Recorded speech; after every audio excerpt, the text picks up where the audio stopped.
IPS officer, అతనే caste discrimination ఇంత దారుణంగా ఉంది అని చెప్పి అతను ఊరేసుకుని చచ్చిపోయాడు. ఆ యాదవ్తో విలేజ్లో ఉన్న బ్రాహ్మిన్స్ అమ్మాయిలు వచ్చి తాగించారు. సో ఫస్ట్ మనలో మనకి యూనిటీ లేదు. Discrimination is increasing. ఓన్ హిందూస్లో ఉన్న దళిత్స్కి భయం వేస్తుంది హిందూ రాష్ట్రం చేయాలంటే. డిస్క్రిమినేషన్ అనేది ఆన్ టు ద రూట్స్ వెళ్ళిపోయింది.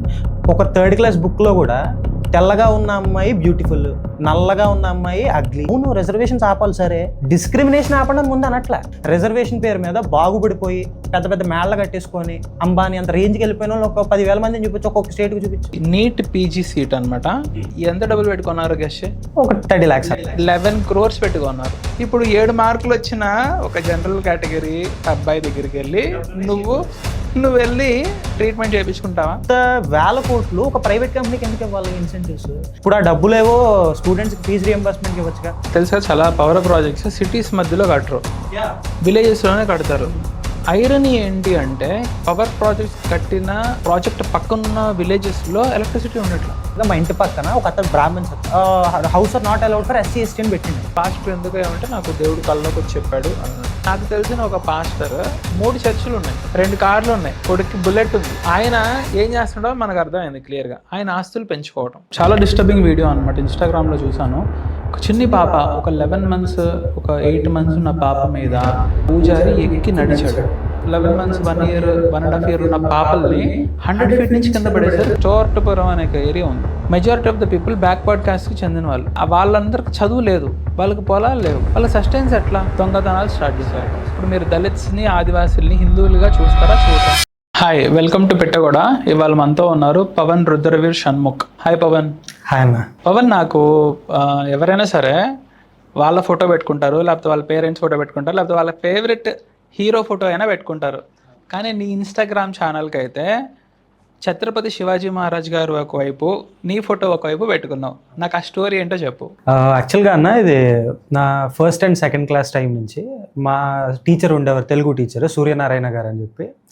ఆయన ఏంటంటే ఎక్కువ హిందూయిజం లేదా సనాతన ధర్మ అటు సైడ్ కొంచెం స్టోరీస్ ఎక్కువ చెప్తూ ఉండేవారు, out of the syllabus.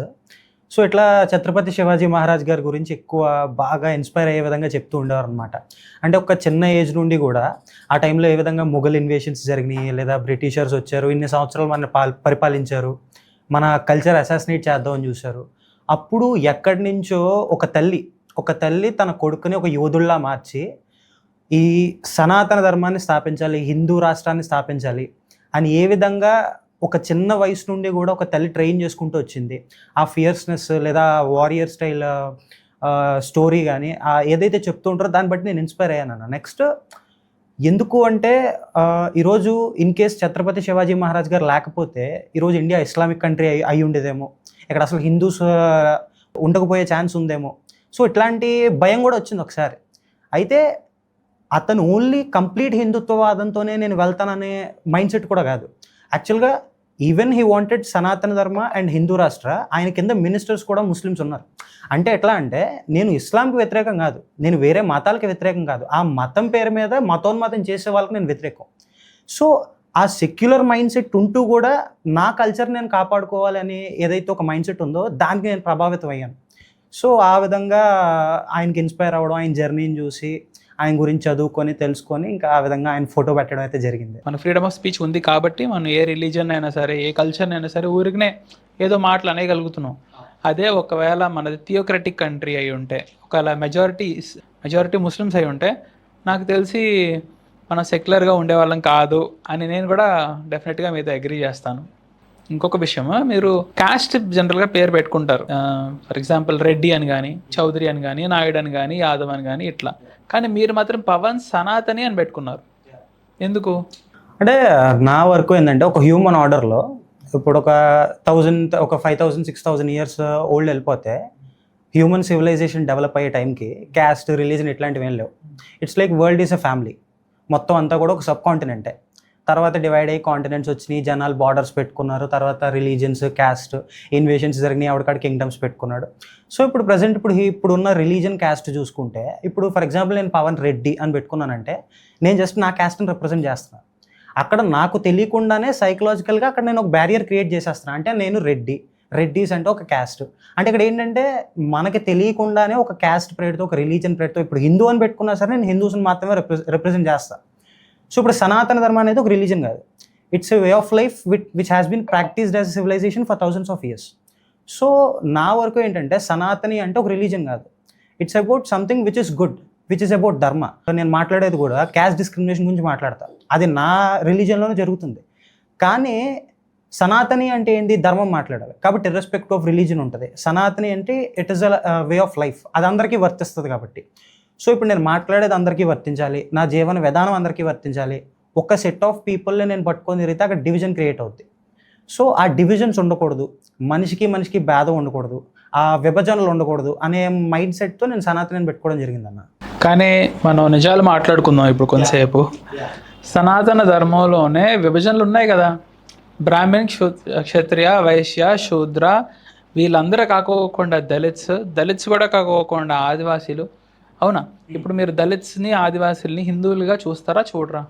చూస్తానన్న, of course they are also part of Hindus. కానీ ఏ టెంపుల్కి అలో చేయట్లేదు కదా వాళ్ళని, ఎన్ని టెంపుల్స్కి అలో చేయట్లేదు, ఇంకా వాళ్ళని ఊరు చివరే ఉంచుతున్నారు. అక్కడికి ఒకళ్ళు ఎదుగుతున్నా సరే వాళ్ళ మీద బురద చల్లాలనే చూస్తుంది కదా.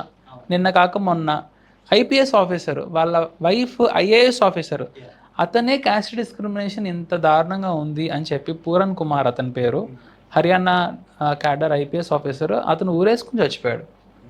ఇది మన సనాతన ధర్మం పాటించే దళిత ఐపీఎస్ ఆఫీసరే కదా. ఇది కూడా చూసి మరి మన సనాతన ధర్మంలో డివిజన్స్ అనేవి లేవు అంటే ఎట్లా? అంటే అన్న ఇది 2 టైప్స్లో మనం తీసుకోవచ్చు. వివక్ష చూపించే వాళ్ళకి అసలైన సనాతన ధర్మం తెలియదు అనేది నా భావన.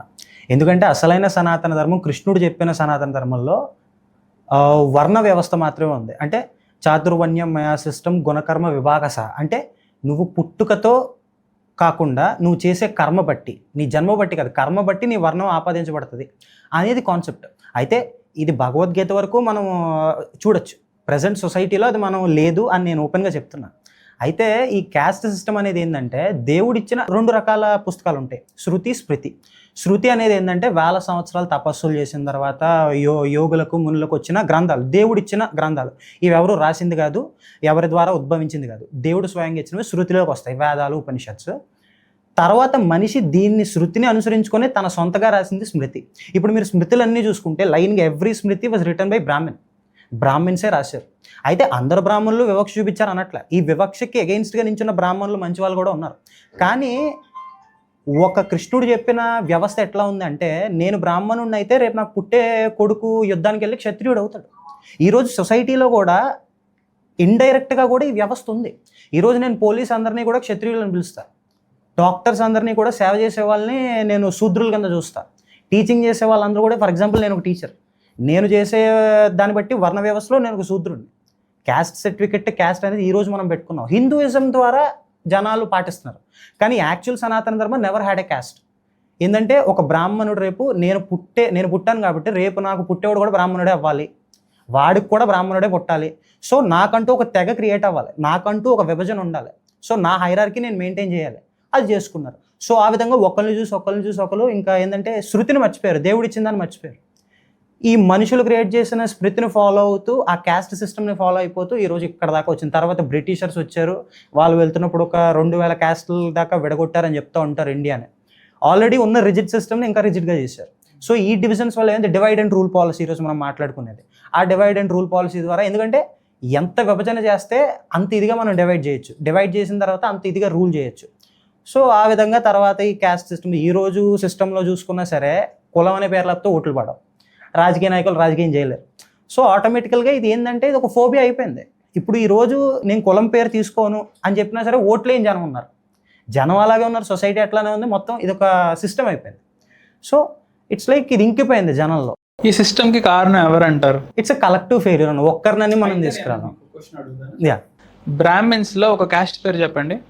బ్రాహ్మిన్స్ అనేది వర్ణనా కాస్టా? వర్ణ. ఓకే, బ్రాహ్మిన్స్లో ఒక క్యాస్ట్ పేరు చెప్పండి.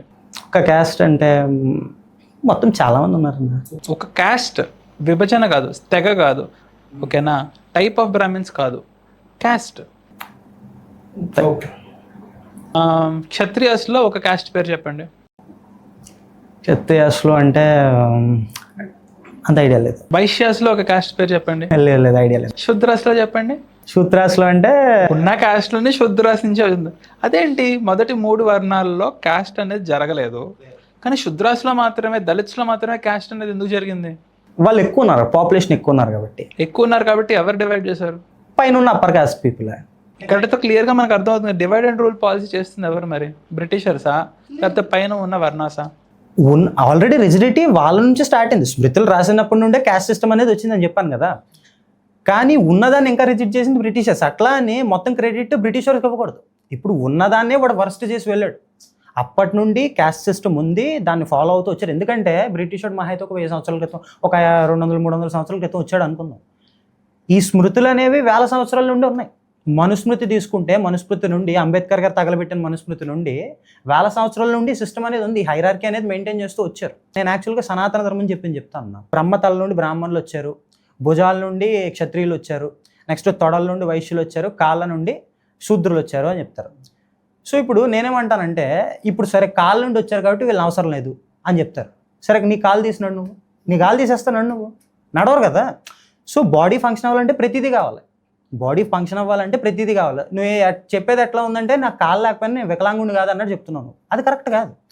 సో చెప్పిన ఈ సనాతన ధర్మంలో ప్రతి ఒక్కరు కూడా, అంటే ఈ పైన తల, భుజం, తొడలు ఇవన్నీ నించోవాలంటే కింద కాళ్ళు కావాలి. శూద్రులు దే మేక్ ద సొసైటీ.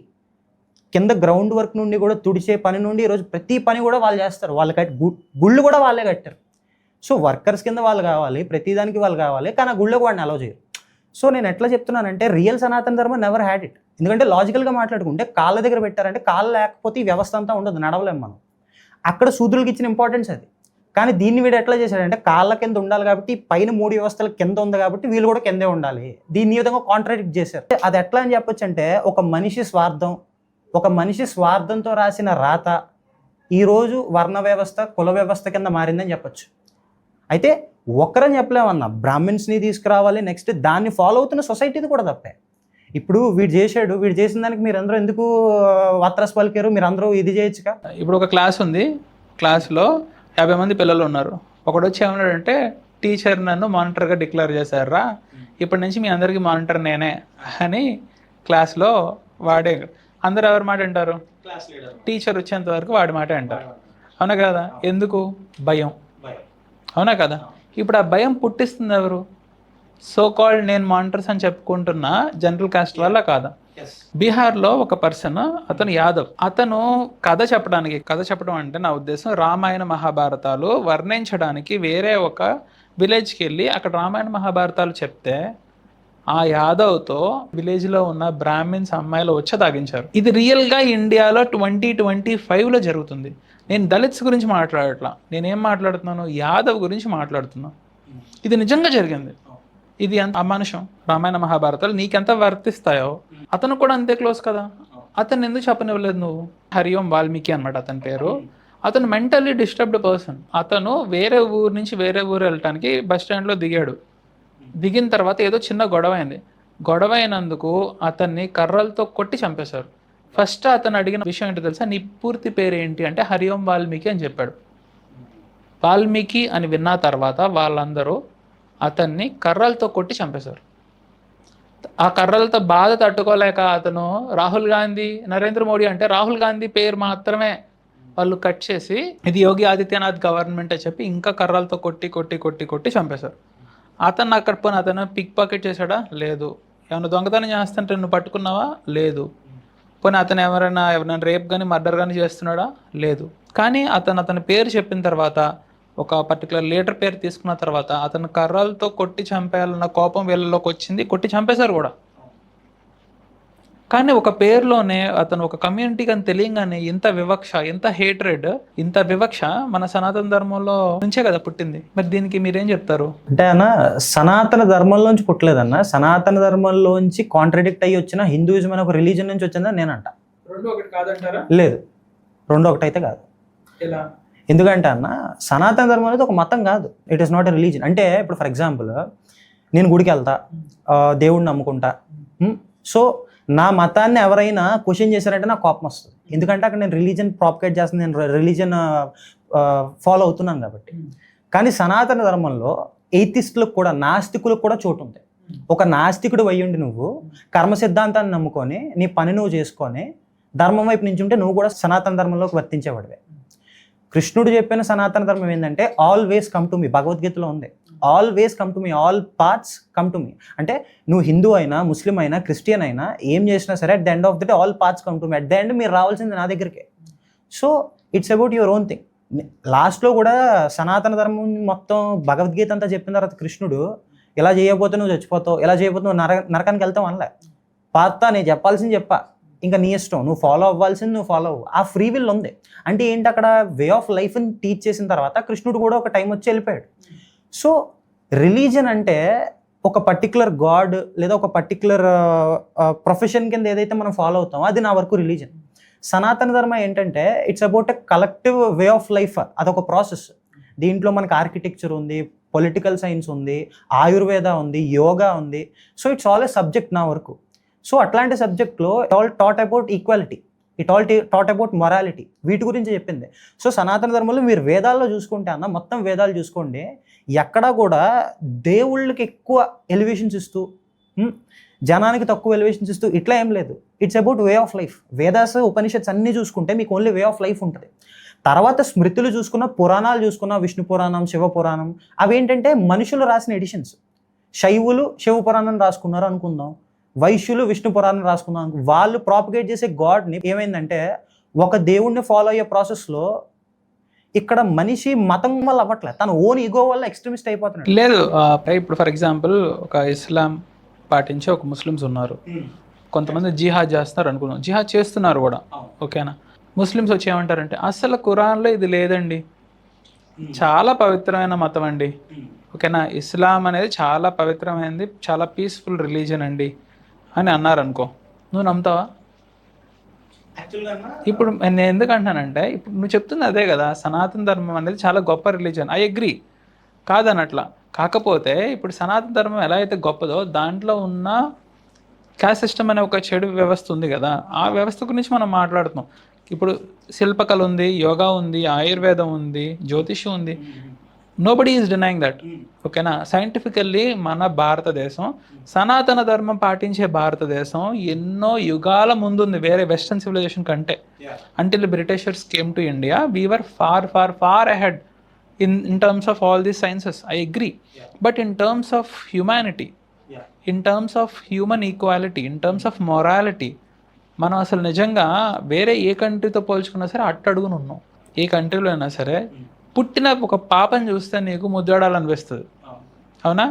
పుట్టిన ఒక పాపని చూస్తే ముద్దాడాలనిపిస్తుంది, లేకపోతే పుట్టిన ఒక పాపని చూసి ఒక బాబుని చూస్తే వాడితో ఆడుకోవాలనిపిస్తుంది. అంతేగాని వాడికి కూడా నువ్వు కులం అంటగట్టి వీడు పలానా వాళ్ళకు పుట్టాడు, పలానా కులానికి చెందినవాడు అని చూస్తున్నామంటే ఇంతకంటే దరిద్రం ఏమైనా ఉంటుందా?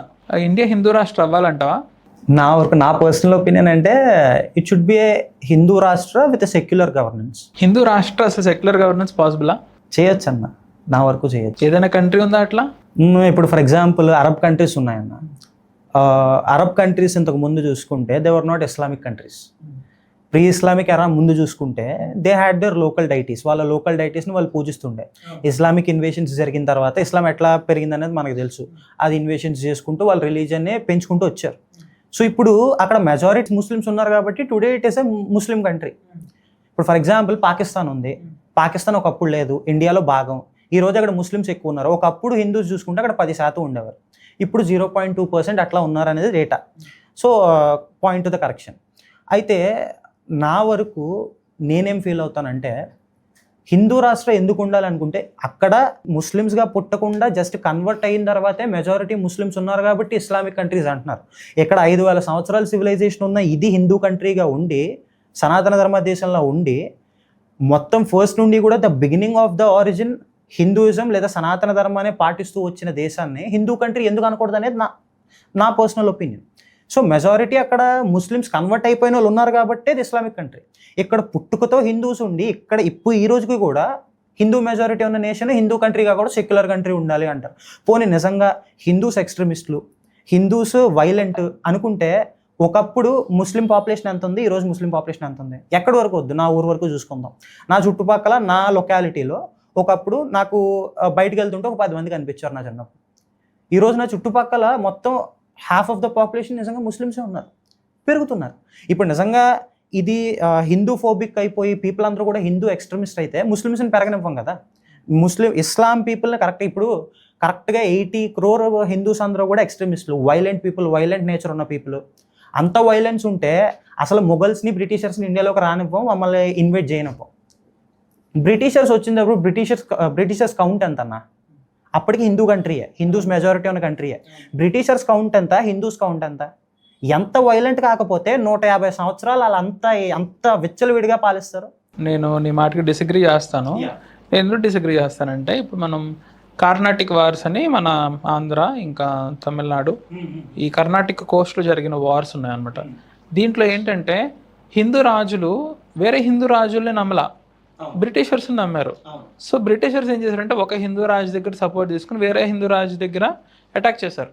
ఇప్పుడు టిప్పు సుల్తాన్ ముస్లిం అయినా సరే టిప్పు సుల్తాన్ ఇండియనే కదా. అయితే మరాఠీస్ టిప్పు సుల్తాన్ నమ్మలా, బ్రిటిషర్స్ని నమ్మారు. వాళ్ళిద్దరూ కలిసి టిప్పు సుల్తాన్ని అటాక్ చేశారు. ఇప్పుడు నిజాం ముస్లిమే, టిప్పు సుల్తాన్ ముస్లిమే కదా. టిప్పు సుల్తాన్ నిజాంని నమ్మలా, నిజాం బ్రిటిషర్ సపోర్ట్ తీసుకుని టిప్పు సుల్తాన్ ఇన్వైట్ చేశాడు. ఇప్పుడు సిరాజుద్దౌలా ఉన్నారు 1757లో బ్యాటిల్ ఆఫ్ ప్లాసీ, ఓకేనా. అతను మీర్ జాఫర్ అనే వ్యక్తి, అతను ముస్లిమే, సిరాజుద్దౌలా కూడా ముస్లిమే. కానీ ఒకరినొకరు నమ్మలా, వాళ్ళు బ్రిటిషర్స్ని నమ్మారు. సో మన మధ్య డిఫరెన్సెస్ ఉన్నాయి కాబట్టే కదా బ్రిటిషర్స్ మనల్ని అడ్వాంటేజ్ తీసుకుని మనని ఎన్ని సంవత్సరాలు పాటించింది. ఇప్పటికీ ఆ డిఫరెన్సెస్ లేవంటారా? ఉన్నాయన్నా, ఎగ్జాక్ట్లీ లేదా అన్నా. అంటే భాష పూర్వకమైన లేదా క్యాస్ట్ పరంగా చూసుకున్నా, ఎన్ని పరాలుగా చూసుకున్నా సరే there is discrimination and there is division. So మీరు నన్ను ఏమడిగారు? ఒపీనియన్ అడిగారు. ఏంది, హిందూ రాష్ట్రం అవ్వాలా వద్దా? నా ఒపీనియన్ వరకు అవ్వాలి. కానీ ఇన్ రియాలిటీ అవుతుందా లేదా అంటే we cannot tell about it. ఎందుకంటే ఫస్ట్ ఇస్లాం విషయం పక్కన పెట్టేస్తాం, క్రిస్టియానిటీ విషయం పక్కన పెట్టేద్దాం. ఫస్ట్ ఉన్న హిందువుల్లో ఒక సఖ్యత ఉందా, ఈక్వాలిటీ ఉందా, యూనిటీ ఉందా? అవేం లేవు. ఫస్ట్ థింగ్, మనలో మనం యూనిటీగా ఉంటే బయట వాళ్ళు ఎవరు కూడా ఇది చేయాలి. ఇందాక మనం మాట్లాడుకున్నట్టు క్యాస్ట్ సిస్టమ్ ఫర్దర్గా డివిజన్ చేశారు అని చెప్పాం. డివిజన్ వాడు ఎట్లా చేశాడు? వాడికి ఆల్రెడీ క్యాస్ట్ సిస్టమ్ ఉందని తెలుసు కాబట్టి చేశాడు. ఆ క్యాస్ట్ సిస్టమ్ ఎట్లా ఉంది? మనలో మనకి ముందు నుండి యూనిటీ లేదు కాబట్టి. ఇప్పుడు నీ ఇంట్లోకి ఎవడన్నా దూరాడు అంటే ఇంటి తాళం వేస్తుంది ఇల్లు. ఇంట్లోకి ఎవడన్నా దూరాడు అంటే సో మొత్తం ఐకమత్యంగా ఉన్నారనుకో అన్న, ఇంట్లో అందరూ యూనిటీగా ఉన్నారనుకో, బయటోడికి ఎవరికి స్కోప్ ఉండదు. సో ఫస్ట్ మనలో మనకి యూనిటీ లేదు. నెక్స్ట్ థింగ్ ఏంటంటే ఈ క్యాస్ట్ స్లర్ ఎలా అయితే పెరుగుతుందో ఇంకా పెరుగుతుంది, తగ్గట్లేదు. Discrimination is increasing. ఎట్లా అంటే ఇప్పుడు దళిత్స్ ఉన్నారు, మన హిందూ దళిత్సే, హిందూసే, వీళ్ళ ఒక భయం ఉంటుంది. ఇప్పుడు ఒక ముస్లింకి భయం వేసింది హిందూ రాష్ట్ర చేయాలి అంటే, ముస్లింకి భయం వేసింది అమ్మో మేమేమైపోతామో, క్రిస్టియన్స్కి భయం వేసింది మేమేమైపోతాం అని. అదొక లెక్క ఉంది.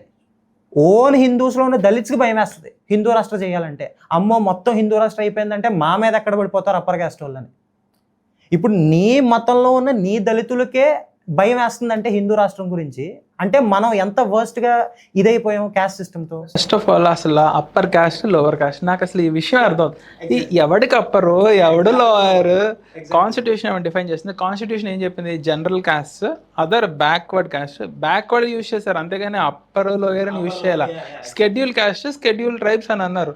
ఎవడు అప్పరు ఎవడికి అప్పరు నాకు అసలు ఇప్పటికీ అర్థం. క్రిమినాలజీ కూడా ఎట్లా అయిపోయిందంటే అన్న, రోజు వాడే భాషలో కూడా వివక్ష. అంటే ఎట్లా అంటే lower caste, upper caste, next ఏదైనా మాట వరుస అనడం కూడా మీకు రిజర్వేషన్లు ఉన్నాయి కదా. ఇప్పుడు ఫర్ ఎగ్జాంపుల్ ఒక స్కెడ్యూల్ క్యాస్ట్లో ఒక అతను జనరల్ క్యాస్ట్లో ఒక అతను కలిసినప్పుడు మీరు అప్పర్ మీరు లోవర్ అనుకుంటే ఏమో వాళ్ళ కర్మ అనుకోవచ్చు. ఇప్పుడు ఫర్ ఎగ్జాంపుల్ ఇప్పుడు ఒక జనరల్ క్యాస్ట్లోనే ఇద్దరు కలిసారు అనుకో, వీళ్ళిద్దరు అప్పర్ అనుకుంటారా, ఒకరినొకరు లోయర్ అనుకుంటారా?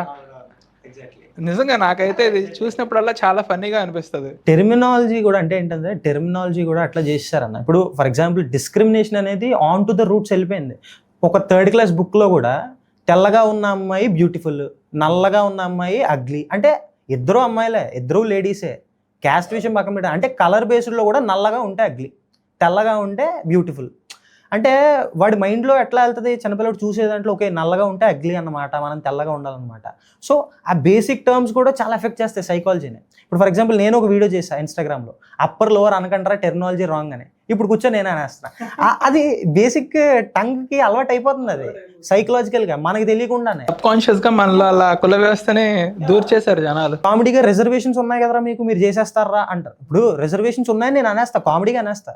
కానీ అక్కడ రిజర్వేషన్స్ వెనకాల ఉన్నది హిస్టరీ నేను మర్చిపోతాను. సో ఇప్పుడు ఆపడం కూడా ఏమంటారంటే మీకు అవును రిజర్వేషన్స్ ఆపాలి సరే, డిస్క్రిమినేషన్ ఆపండి అని ముందు అనట్లే, వివక్షను తగ్గించండి అని ఎవడు అడగట్లే, రిజర్వేషన్స్ ఆపేయాలి.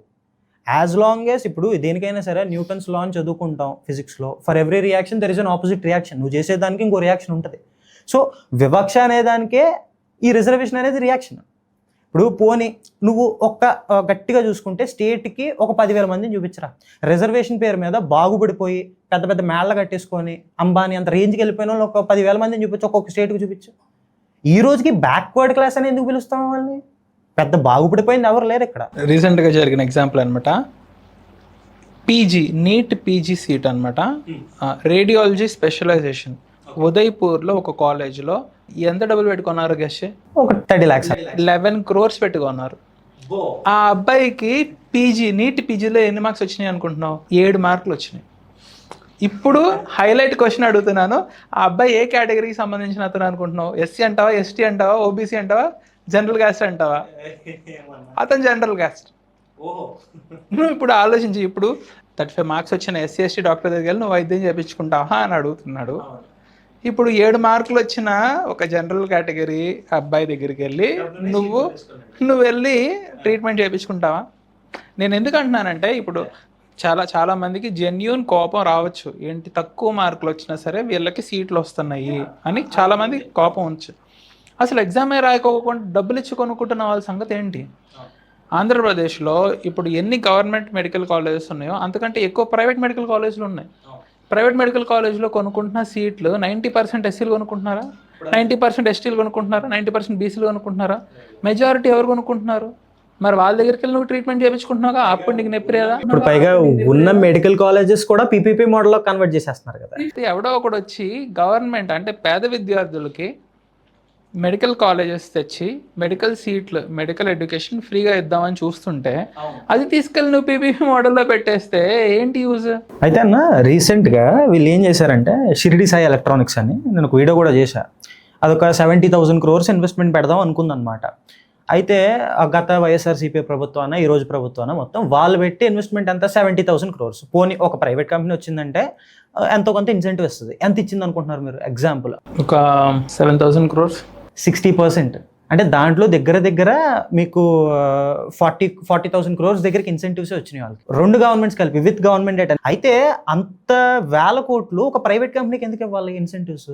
ఇప్పుడు ఈ వేల కోట్లు నాకు స్టూడెంట్స్ అందరూ మెసేజ్ చేస్తున్నారు, బీటెక్ డిగ్రీ వాళ్ళందరూ కూడా, అన్న మాకు ఫీజు రియంబర్స్మెంట్ పడలేదన్న. కాలేజ్ వాళ్ళని అడుగుతుంటే గవర్నమెంట్ వేస్తే తీసుకోండి, మాకు ఫీజు కడితే మాత్రం మేము సర్టిఫికెట్లు ఇవ్వం, మేము ఇప్పుడు ఇంటర్న్షిప్లకి వెళ్ళాలి, జాబులకి వెళ్ళాలంటే మా దగ్గర సర్టిఫికెట్లు లేవన్నా, ఇంట్లో ఏమో ఫీజులు కట్టలేక మేము ఇదే అవుతున్నాం, అప్పుల పాలు అయిపోయామన్నా అని చెప్పి నాకు మెసేజ్లు చేస్తున్నారు. ఇప్పుడు ఆ డబ్బులేవో స్టూడెంట్స్కి ఫీజు రియంబర్స్మెంట్కి ఇవ్వచ్చుగా. పోనీ లేదు అనుకుంటే ఆ ఫ్రీ బస్సులు ఆపేసి ఆ ఫ్రీ బస్సులతో వచ్చే ఆ మనీ అంతా తీసుకెళ్ళి వీళ్ళకి ఫీజు రియంబర్స్, ఫస్ట్ స్టూడెంట్సే కదన్నా ఫ్యూచర్. సో ఒకళ్ళు చూసి ఒకళ్ళు ఈ ఫ్రీబీస్, అనవసరమైన ఫ్రీబీస్ ఇచ్చేస్తున్నారు. ఏమో కార్పొరేట్స్కి తీసుకెళ్ళి ఏమో 1,000 కోట్లు ఇన్సెంటివ్స్ ఇచ్చేస్తున్నారు. స్టూడెంట్స్కి ఏం మిగులుతుంది? ఇప్పుడు ఈ 40,000 కోట్లు అంటే పోనీ ఫర్ ఎగ్జాంపుల్ మన ఇన్స్టిట్యూషన్లో ఒక్క మెడికల్ కాలేజ్ 600-700 కోట్లు అవుద్ది అనుకుందాం. ఒక్క 100 కాలేజెస్ అన్నా కట్టచ్చు వీళ్ళు ఇచ్చే ఫీజు రియంబర్స్మెంట్. ఈ రోజు ఇయర్లీ 80,000 crores, ఎస్టిమేటెడ్గా 80,000 crores విత్ డేటా చెప్తున్నా, 80,000 crores ఫ్రీబీస్ ఖర్చు పెడతారు, hand to hand transfer cash. ఇప్పుడు దాంట్లో ఎన్ని మెడికల్ కాలేజెస్ కట్టచ్చు, ఎన్ని గవర్నమెంట్ స్కూల్స్ కట్టచ్చు? గవర్నమెంట్ స్కూల్స్ తగ్గిపోతున్నాయి, ప్రైవేట్ స్కూల్స్ పెరిగిపోతున్నాయి. శ్రీ చైతన్య, నారాయణ వీళ్ళందరూ బ్రాంచెస్ పెట్టేసుకుంటూ పోతున్నారు. అంటే ఎక్కడంటే క్యాపిటలిజం ఉండొచ్చు, కార్పొరేట్స్ రావచ్చు, వాళ్ళు జాబ్స్ ఇస్తారు, అది ఓకే. కానీ గత ప్రభుత్వం ఈ ప్రభుత్వం అన్నీ కలిపి ఒకటే కంపెనీకి 1,000 కోట్లు ఇస్తామంటే అది ఫ్యాసిజం అయిపోయింది కదా. ఒక్క కార్పొరేట్ చేతిలో నేను డబ్బులు పెడతానంటే. సో అట్లా చూస్తూ ఉంటే వీళ్ళు ఇట్లా ఎలా చేస్తున్నారా అనిపిస్తూ ఉంటుంది, మీరు ఇందాక చెప్పిన పాయింట్కి. ఇప్పుడు మనం ఒకసారి క్యాపిటలిజం గురించి మనం మాట్లాడుకుంటే మన ప్రియాంబుల్లో ours is socialist secular democratic republic.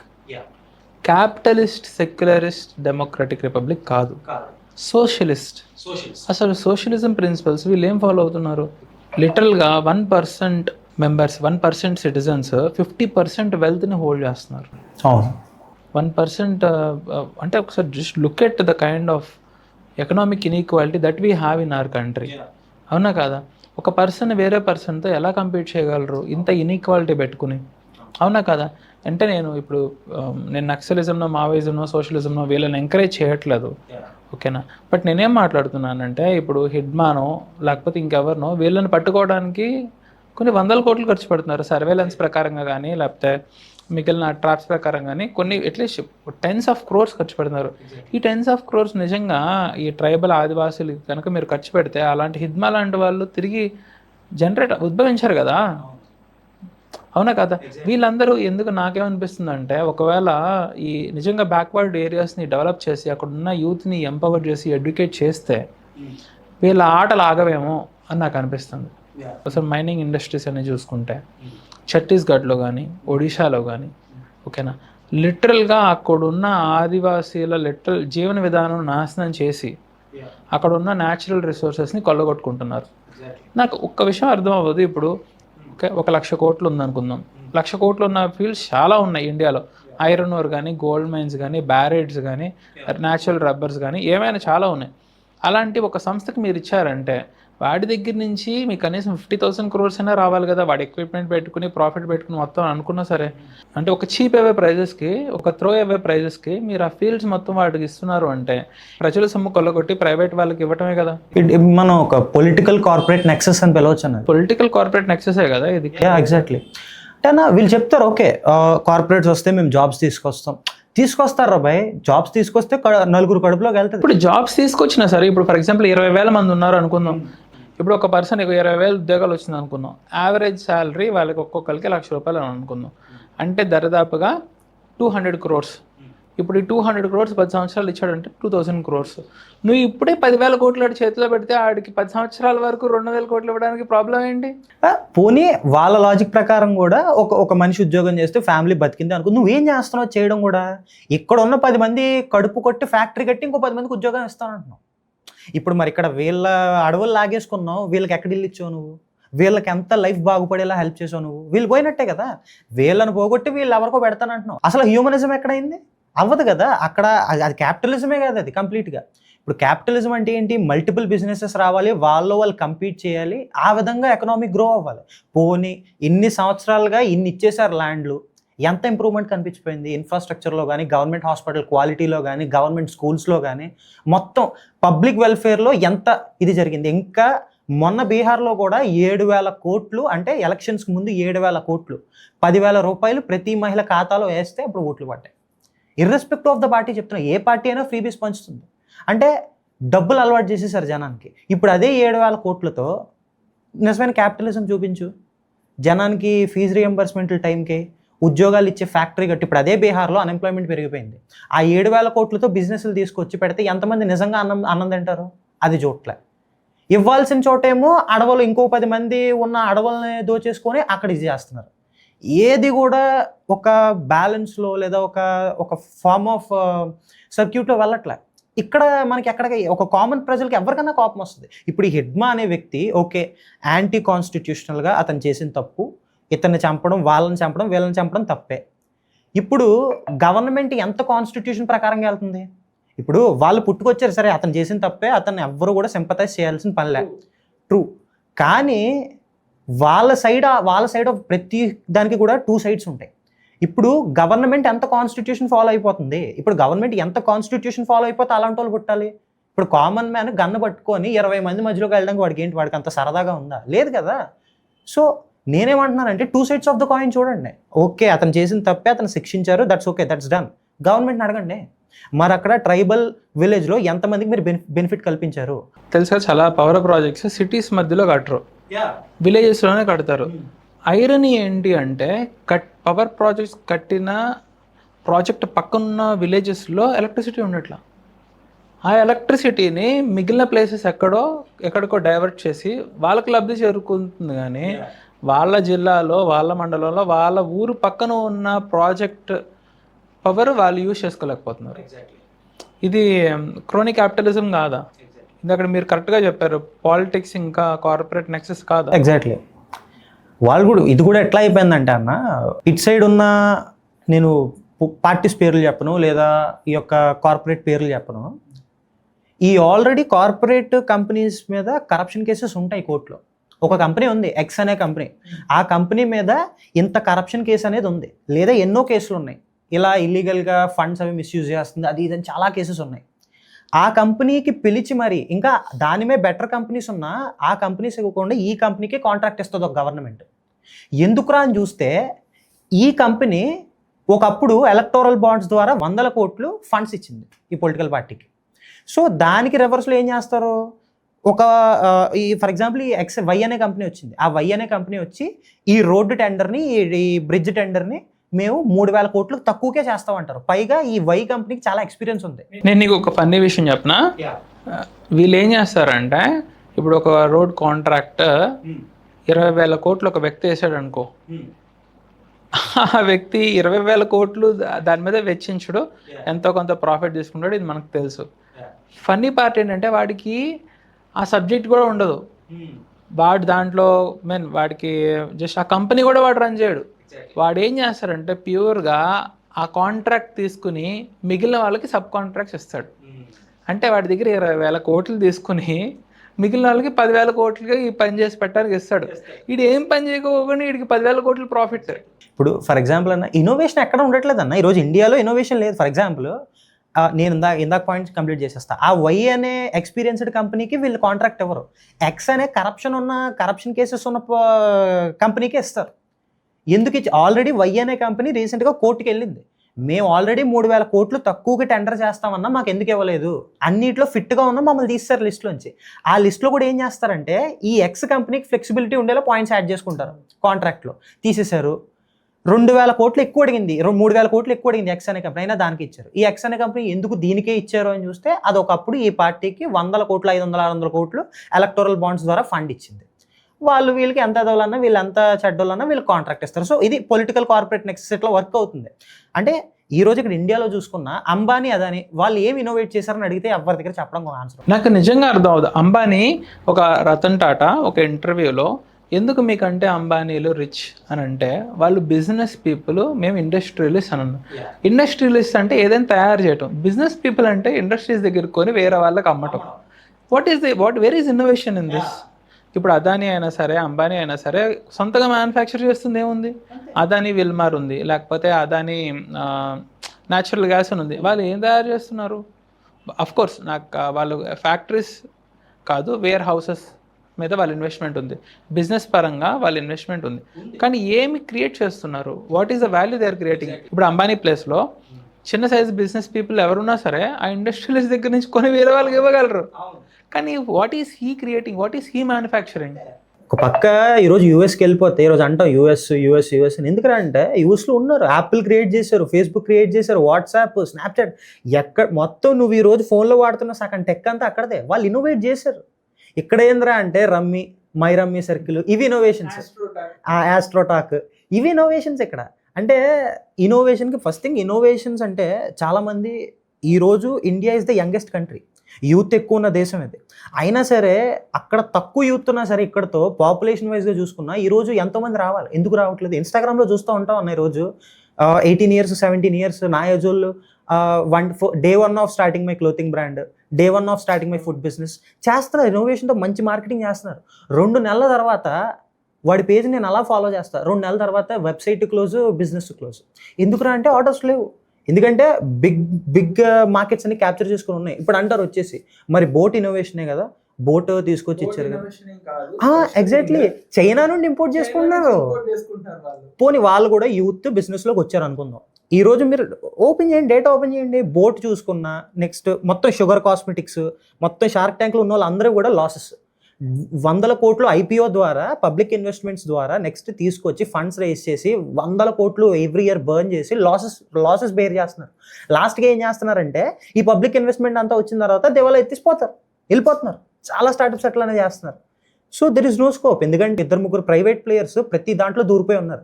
ఈరోజు టెలికాంలోకి వెళ్తే జియో, మార్ట్స్లోకి వెళ్తే రిలయన్స్ మార్ట్, ఇప్పుడు మళ్ళీ క్యాంపా కోలా అని చెప్పి కోకో కోలాలోకి దూరిపోయాడు అతను. నెక్స్ట్ ఇంకా చాలా ఫైబర్స్లో కూడా ఇప్పుడు టెస్లాతో ఇది కలిపి, టెస్లాని ఇండియాలోకి రానివ్వట్లే, కానీ టెస్లాతో జాయింట్ వెంచర్ ప్రోగ్రామ్ చేసి దీంట్లో కూడా దూరిపోతున్నారు. సో అంటే 2-3 దగ్గర ఎందుకు ఉండాలి? అది ఉంటే ఫేసిజం అయిపోతుంది తప్ప అది క్యాపిటలిజం ఎట్లా అవుతుంది? క్యాపిటలిజం ఎవరు వద్దని చెప్పరు, ఉద్యోగాలు కావాలి, కంట్రీ డెవలప్ అవ్వాలి. కానీ ఇది ఎట్లా ఉందంటే 2-3 దగ్గరే డబ్బులు ఉంటాయి. టాటాని మెచ్చుకోవచ్చు, ఎందుకంటే టాటా అండర్లో ఎన్నో లక్షల ఉద్యోగాలు ఉన్నాయి ఈరోజు, మెచ్చుకోవచ్చు, దట్ ఈస్ గుడ్. కానీ that is not to fascist like the other things. Pawan, actually సనాతని అని పెట్టుకున్న ఏ ఇన్స్టాగ్రామ్ ఇన్ఫ్లుయెన్సర్ అయినా సరే దళిత్ ఇష్యూస్ని ఎక్కువ అడ్రస్ చేయడం నేను చూడలా. దళిత్స్ హిందూ సొసైటీలో పార్ట్ అని చెప్తారే కానీ దళిత్స్ని ఏదైనా టెంపుల్లోకి అలౌ చేయకపోతే అక్కడికి ఏ బజరంగ దళో విహెచ్పినో లేకపోతే బీజేపీ మెంబర్సో లేకపోతే సో కాల్డ్ సనాతనీసో వెళ్ళి వీళ్ళు కూడా మన హిందువులే కదా వీళ్ళని ఎందుకు మీరు అలౌ చేయరా అనరు. అంటే దళిత్ ఇష్యూస్ మీద చాలా తక్కువ మంది అసలు ఇన్ఫాక్ట్ చెప్పాలంటే అసలు ఎవరు మాట్లాడరు. కానీ నువ్వు మాత్రం ఎప్పుడైనా ఒకసారి దళిత్ ఇష్యూస్ మీద లేకపోతే దళిత్ అట్రాసిటీస్ మీద చాలా వీడియోస్ చేసావు. ఈ సొసైటీలో మన సొసైటీలో ఈ ప్రాబ్లం ఉంది అని ఐడెంటిఫై చేసావు, అట్లీస్ట్ యాక్సెప్ట్ చేసావు. దీనికి కారణం ఏంటి? ఈ ట్రిగ్గర్ పాయింట్ ఏదైనా ఉందా? ఎగ్జాక్ట్లీ అన్న, ట్రిగ్గర్ పాయింట్ అంటే ఒక పర్సనల్ రీజన్ ఉంది. ఏంటంటే మోదగుండమ్మ పండుగ అని మా పల్లెటూరులో జరిగేదన్నమాట, సూరవరం అనకాపల్లిలో. మా పెద్దమ్మ వాళ్ళ ఊరు. మేము వెళ్తూ ఉండేవాళ్ళం, తరచూ వెళ్తూ ఉండేవాళ్ళం, ఎవ్రీ ఇయర్ వెళ్తూ ఉండేవాళ్ళం. అక్కడ కోడిని కోసి మంచిగా ప్రోగ్రామ్స్ అవి జరిగేవి. అయితే అక్కడ ఏంటంటే ఇంకా పల్లెటూరు బాగా ఫ్రెండ్స్ అది ఉండేవారు, బాగా పరిచయం అయ్యారు. అక్కడ లోకల్ స్కూల్ పిల్లలు, గవర్నమెంట్ స్కూల్ పిల్లలు.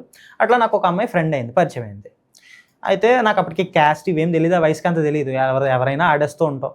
సో అమ్మాయితో అక్కడ బాగా తిరిగి ఆడుతూ ఉండేటోడిని, బాగా ఇదయ్యేది. మా పెద్దమ్మ తిట్టేది ఏంటంటే, వాళ్ళతో తిరగకూడదు, వాళ్ళు ఇది చెడు పెట్టేస్తారు, వాళ్ళు ఇది చెడు పెట్టేయడం నాకేం తెలియదు, వాళ్ళు అంటూ ఉండేవారు. మనం ఏం కాకతాయిగా ఉంటాంగా తిరుగుతూ ఉండేవాళ్ళు. మమ్మీకి అంత డిస్క్రిమినేటివ్ మైండ్ సెట్ ఉండదు, పిల్లలేగా ఎవరైతే ఏంటని అంటూ ఉండేవారు అనమాట. అయితే మమ్మీ పంపించేది.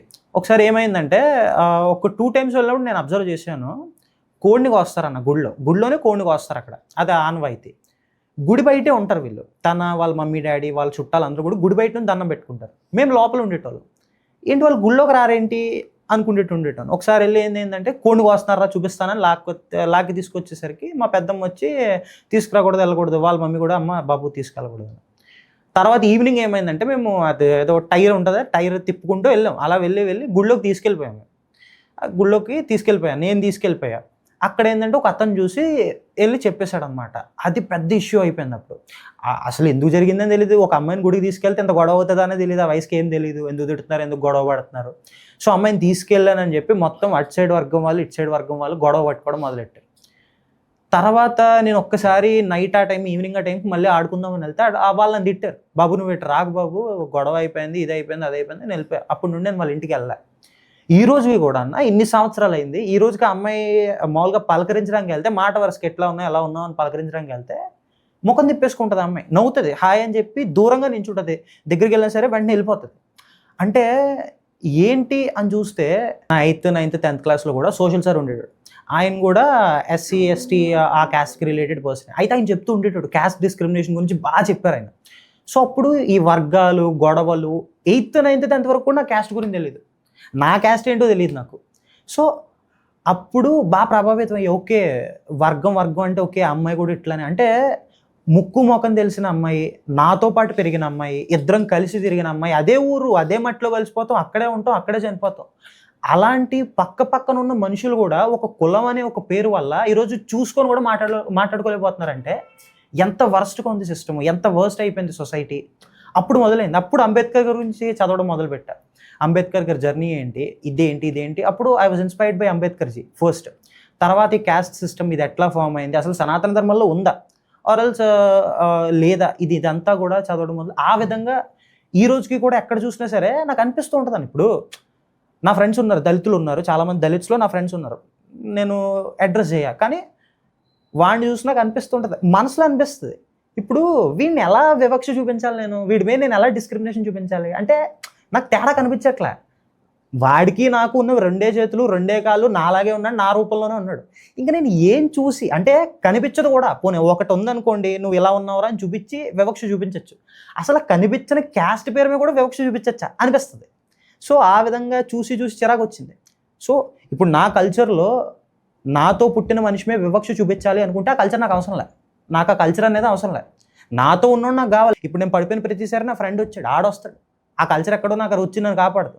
సో నేను అది డిసైడ్ అయ్యా. సో ఫస్ట్ అండ్ ఫార్మోస్ట్ ఈ క్యాస్ట్ డిస్క్రిమినేషన్ తగ్గాలి. నా కల్చర్ మీద నాకు ప్రేమ ఉంది, దాన్ని అడ్రస్ చేస్తాను. ఎందుకంటే మంచి హిందువులు కూడా ఉన్నారని బిలీవ్ చేస్తాను, నాలాంటి వాళ్ళు ఉన్నారని బిలీవ్ చేస్తాను, వాళ్ళ గురించి నేను మాట్లాడతా. Not about all the Hindu extremists. కానీ హిందూయిజంలో ఉండి కుల వివక్ష చూపిస్తే ఐ వోంట్ కన్సిడర్, నా కల్చర్ని కూడా నేను పక్కన పెట్టేస్తాను. సో ఈ మైండ్ సెట్తో ముందుకెళ్దామని ఇష్యూతో నేను ఈ క్యాస్ట్ ఇష్యూస్ని బాగా మాట్లాడడం కానీ వీడియోస్ చేయడం కానీ చేయడం జరిగిందన్న. పివి సింధు గారికి, బ్యాడ్మింటన్ ప్లేయర్ పివి సింధు గారికి సిల్వర్ మెడల్ వచ్చిన తర్వాత మన అందరం చాలా సెలబ్రేట్ చేసుకున్నాం. అందులో మోస్ట్ సర్చ్డ్ క్వశ్చన్ ఏంటి అంటే పివి సింధుది ఏం క్యాస్ట్? ఓకేనా, ఇది ఫన్నీ ఇన్సిడెంట్ అనుకోవచ్చు. బాగా సాడ్ ఇన్సిడెంట్ ఏంటి అంటే Indian hockey team, women hockey team కూడా వెళ్ళింది, కొన్ని మ్యాచెస్ గెలిచింది, బట్ ఓడిపోయి తిరిగి వచ్చేసింది.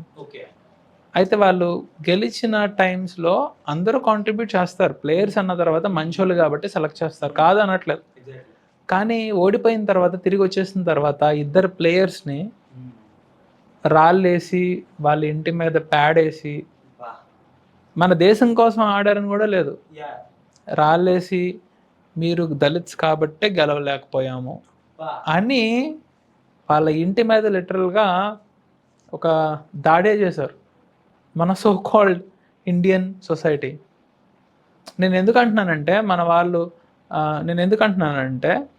నువ్వు ఎక్కడికి వెళ్ళినా సరే నువ్వు తప్పించుకోలేవు. నీ చదవలేదనుకో, నువ్వు ఏదైనా డిగ్రీ చేసో, కాలేజెస్ అటెండ్ అయ్యో, నువ్వు దాని దగ్గర నుంచి తప్పించుకోవచ్చు.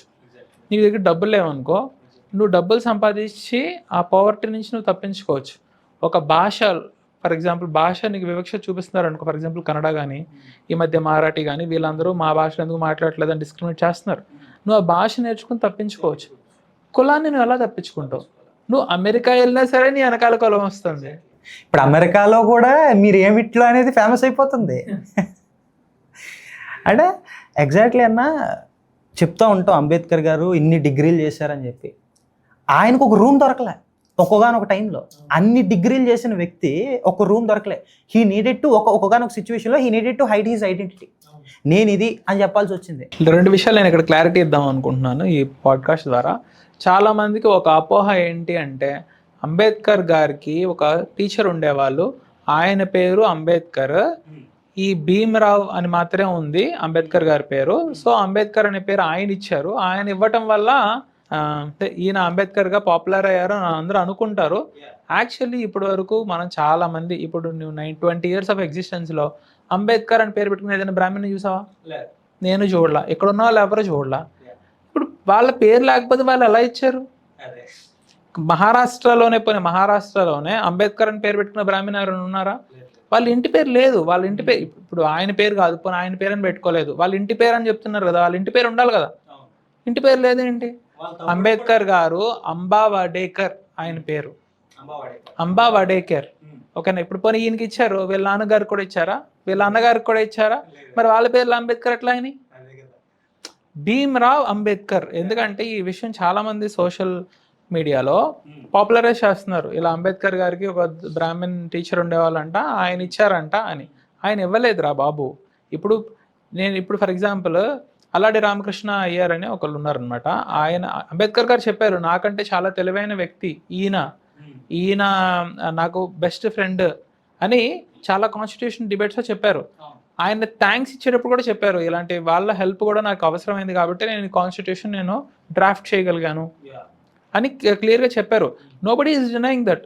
కాకపోతే చెయ్యని విషయాలు కూడా చేసాము అని చెప్పుకుని క్రెడిట్ దొబ్బాలని చూడటం ఏంటో నాకు ఇంకా అర్థం అవ్వట్లేదు. ఇప్పుడు నేను ఏమంటానంటే అన్న, చెడ్డవాళ్ళు SC/STలో ఉన్నారు. అన్ని bad and good is not related to one caste or one religion. ఇప్పుడు ఫర్ ఎగ్జాంపుల్ రీసెంట్గా మా ఇంటి పక్కన ఒక అతను బ్రాహ్మణ్స్ అతను, ఆయనకి మళ్ళీ ఎక్కువ house is only for house are not allowed for SC/ST అని పెట్టిండు ఆయన. నేను వెళ్ళి అడిగిన గొడవ పెట్టుకోవడానికి. నాకు నచ్చలేదు అది. నా పక్కన ఉన్న అతనే, నాతో మాట్లాడే అతనే ఎందుకు అట్లా చేశారని అడిగితే, ముందు ఉంటున్న వాళ్ళంట రెంట్ 2 నెలలు రెంట్ సరిగ్గా పే చేయలేదంట. ఏంటని అడిగితే, ముసలోండి బాబు నేను ఏం చేయలేను, SC/ST అట్రాసిటీ యాక్ట్ మీద కేసు పెడతాను అన్నారంట. అందుకని నేను భయం వేసి పెట్టాను తప్ప కుల వివక్ష ఉందని కాదు బాబు. నిజంగా వివక్ష ఉంటే వాళ్ళకి ముందు ఇల్లు ఇవ్వను కదా. వాళ్ళకి ఇచ్చిన తర్వాత 2 నెలలు రెంట్ కట్టలేదు, రెంట్ కట్టకుండానే వెళ్ళిపోయారు బాబు. నేనేమో పెన్షన్, నాకేమో పెన్షన్ వస్తుంది, దీని మీద మందుల మీద ఉంటుంది, మా ఆవిడేమో చనిపోయింది అని చెప్పారు. ఓకే, వ్యాలిడ్, అక్కడి వరకు వ్యాలిడ్. SC/ST అట్రాసిటీ కేసెస్ని కూడా ఈరోజు చాలామంది మిస్యూజ్ చేసుకొని బాగా ఇదవుతున్న వాళ్ళు కూడా చాలామంది ఉన్నారు. మనం ఏమంటున్నాం, ఇప్పుడు వీళ్ళని అడ్రస్ చేయాలి, వాళ్ళని అడ్రస్ చేయాలి. ఇప్పుడు ఎవరో బ్రాహ్మణ్ గారు పేరు పెట్టారు కాబట్టి మిగిలిన బ్రాహ్మణులకి వివక్ష వర్తించదు, అందరూ మంచోళ్ళు అన్నట్టు జనరలైజ్ చేయకూడదు. జనరలైజ్ చేసేది తప్పు. SC/ST అట్రాసిటీస్ యాక్ట్ అనేది మిస్యూజ్ అవుతుంది అని అంటున్నారు, అండ్ అవుతుంది కూడా. ఓకేనా, కాదు అనట్లా. కాకపోతే ఇప్పుడు నువ్వు చెప్పినట్టు ఒక 2 months ఇప్పుడు నువ్వు బయటికి వెళ్ళి ఒక లాయర్ని నువ్వు కన్సల్ట్ అవ్వాలంటే ఎంత కాదనుకున్నా ఒక 1000 అయినా అడి చేతిలో పెట్టాలి. అవునా? ఒక కేసు వాడు వాదించాలి, ఒక 10 సిట్టింగ్లైనా మినిమం అవుతాయి. అటు 10 సిట్టింగ్ అయినా వాడికి 10,000 పెట్టాలి. ఈ 10,000 కంటే ఎక్కువ వాడి 2 నెలల రెంట్. కానీ ఎందుకు అలా అంటున్నారు? ఎస్సీ ఎస్టీ అట్రాసిటీ యాక్ట్ పెడతాను అని అంటే ఎన్ని డబ్బులు అవుతాయి? ఇంటి రెంట్ కట్టాలంటే ఎన్ని డబ్బులు అవుతాయి? ఇది నీకు కొంచెం అబద్ధంలా అనిపించట్లేదా?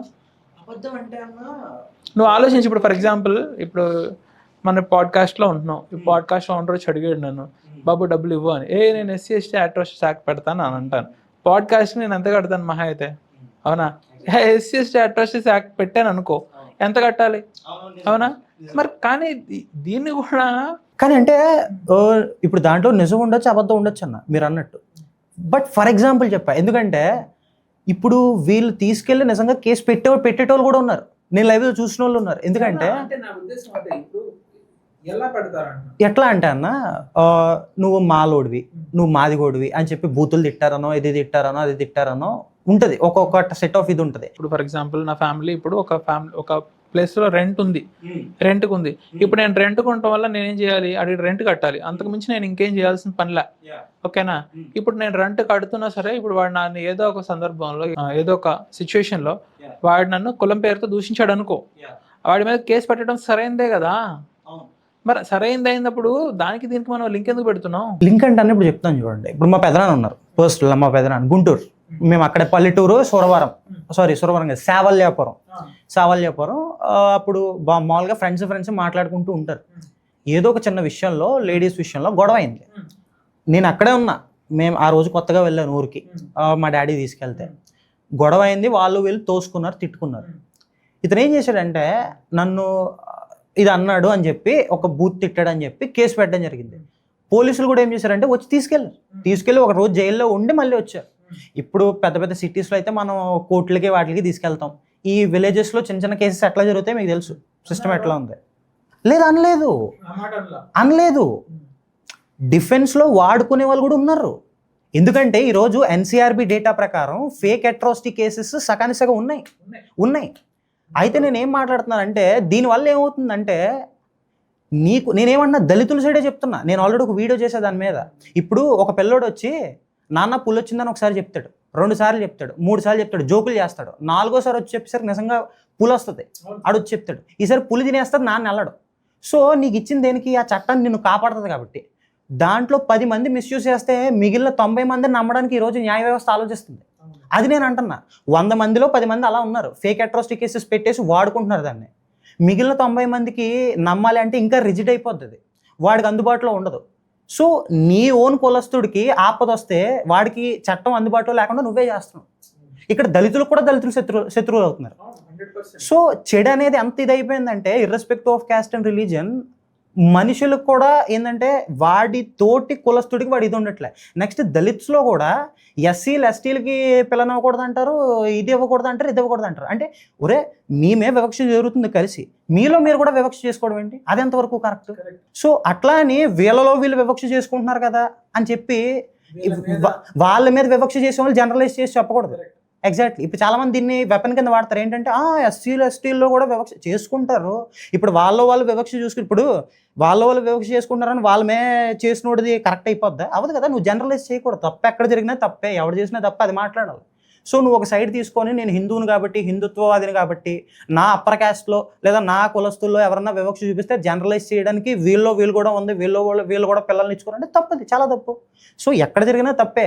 కానీ మోస్ట్ ఆఫ్ ద డిస్క్రిమినేషన్ ఎవరు చేస్తున్నారు? ఎస్సీ ఎస్టీలు చేసుకుంటున్నారా? లేదా? నేను ఎస్సీ ఎస్టీలు ఎక్కువ చేసుకోవడం చూడలే. అప్పర్ క్యాస్ట్ వాళ్ళే ఎస్సీ ఎస్టీ వాళ్ళు డిస్క్రిమినేషన్ చేయడం చూసాను నేను. సో తక్కువ వాళ్ళు చేస్తున్నారు, ఎక్కువ వీళ్ళు చేస్తున్నారు. But at the end of the డిస్క్రిమినేషనే. కానీ దీన్ని జనరలైజ్ చేయకు, అది నేను చెప్తుంది. దేన్ని జనరలైజ్ చేయకు. వివక్ష పడ్డోడికి తెలుస్తుంది ఆ బాధ. So generalising anything is bad అనేది నా పర్స్పెక్టివ్ అన్న. రీసెంట్గా సక్షమ్ టేట్ అనే ఒక అతను వాళ్ళ ఒక వేరే క్యాస్ట్కి సంబంధించిన అమ్మాయిని, అమ్మాయి జనరల్ క్యాస్ట్ కూడా కాదు, ఓబీసీ. ఓకేనా? బీసీస్లో కూడా మళ్ళీ దానిలో డివిజన్స్ ఉన్నాయి కదా. ఓబీసీలో కూడా హయ్యర్, అప్పర్, అది లోయర్, అలా. అంటే బీసీస్లో కూడా ఒక హైరార్కీ అనేది ఉంది కదా, కొంచెం లోవర్ బీసీ అని, కొంచెం హైయర్ బీసీ అనేది ఉంది కదా. అయితే ఆవిడ హయ్యర్ బీసీస్లో కూడా హయ్యర్ కాస్ట్ కాదు, బీసీస్లో కూడా లోవర్ కాస్ట్. కానీ వాళ్ళిద్దరు ప్రేమించుకుంటున్నారని చెప్పి వాళ్ళ బ్రదర్ వాళ్ళ ఫాదర్ ఇద్దరు కలిసి చంపేశారు. ఇద్దరు సేమ్ ఈక్వల్ స్టాటస్కి సంబంధించిన వాళ్ళు, ఒకళ్ళు రిచ్ ఒకళ్ళు పూర్ కాదు, ఓకేనా, సేమ్ ప్లేస్లో పుట్టి పెరిగిన వాళ్ళు, ఓకేనా, సేమ్ పనులు చేసేవాళ్ళు. అయినా సరే వాళ్ళ మధ్యలో కూడా వివక్ష వల్ల ఒక ప్రాణం పోయింది. దీన్ని మనం ఒకసారి ఆలోచిస్తే, నువ్వు ఎకనామికల్గా నువ్వు సస్టైన్ అయినా సరే, ఎకనామికల్గా నువ్వు ఎదిగినా సరే, క్యాస్ట్ సిస్టమ్ అనేది నువ్వు విడిచి వెళ్ళదనే కదా. ఒక మన ఐపీఎస్ ఆఫీసర్ ఎగ్జాంపుల్ చూసాం. ఆంధ్రప్రదేశ్లో ఒక పోలీస్ కూడా, ఆంధ్రప్రదేశ్ తెలంగాణ అనుకుంటా, ఒక పోలీస్ కూడా వాళ్ళ సీనియర్స్ కులవివక్ష చూపిస్తున్నారని చెప్పి సూసైడ్ చేసుకుని చచ్చిపోయాడు. ఇంత దారుణంగా ఉన్న దీనిలో రిఫార్మ్స్ అనేవి గవర్నమెంట్ నుంచి రావాలంటావా, లేకపోతే రిలీజియస్ హెడ్స్ నుంచి రావాలంటావా? గవర్నమెంట్ నుంచే రావాలంటాను నా వరకు.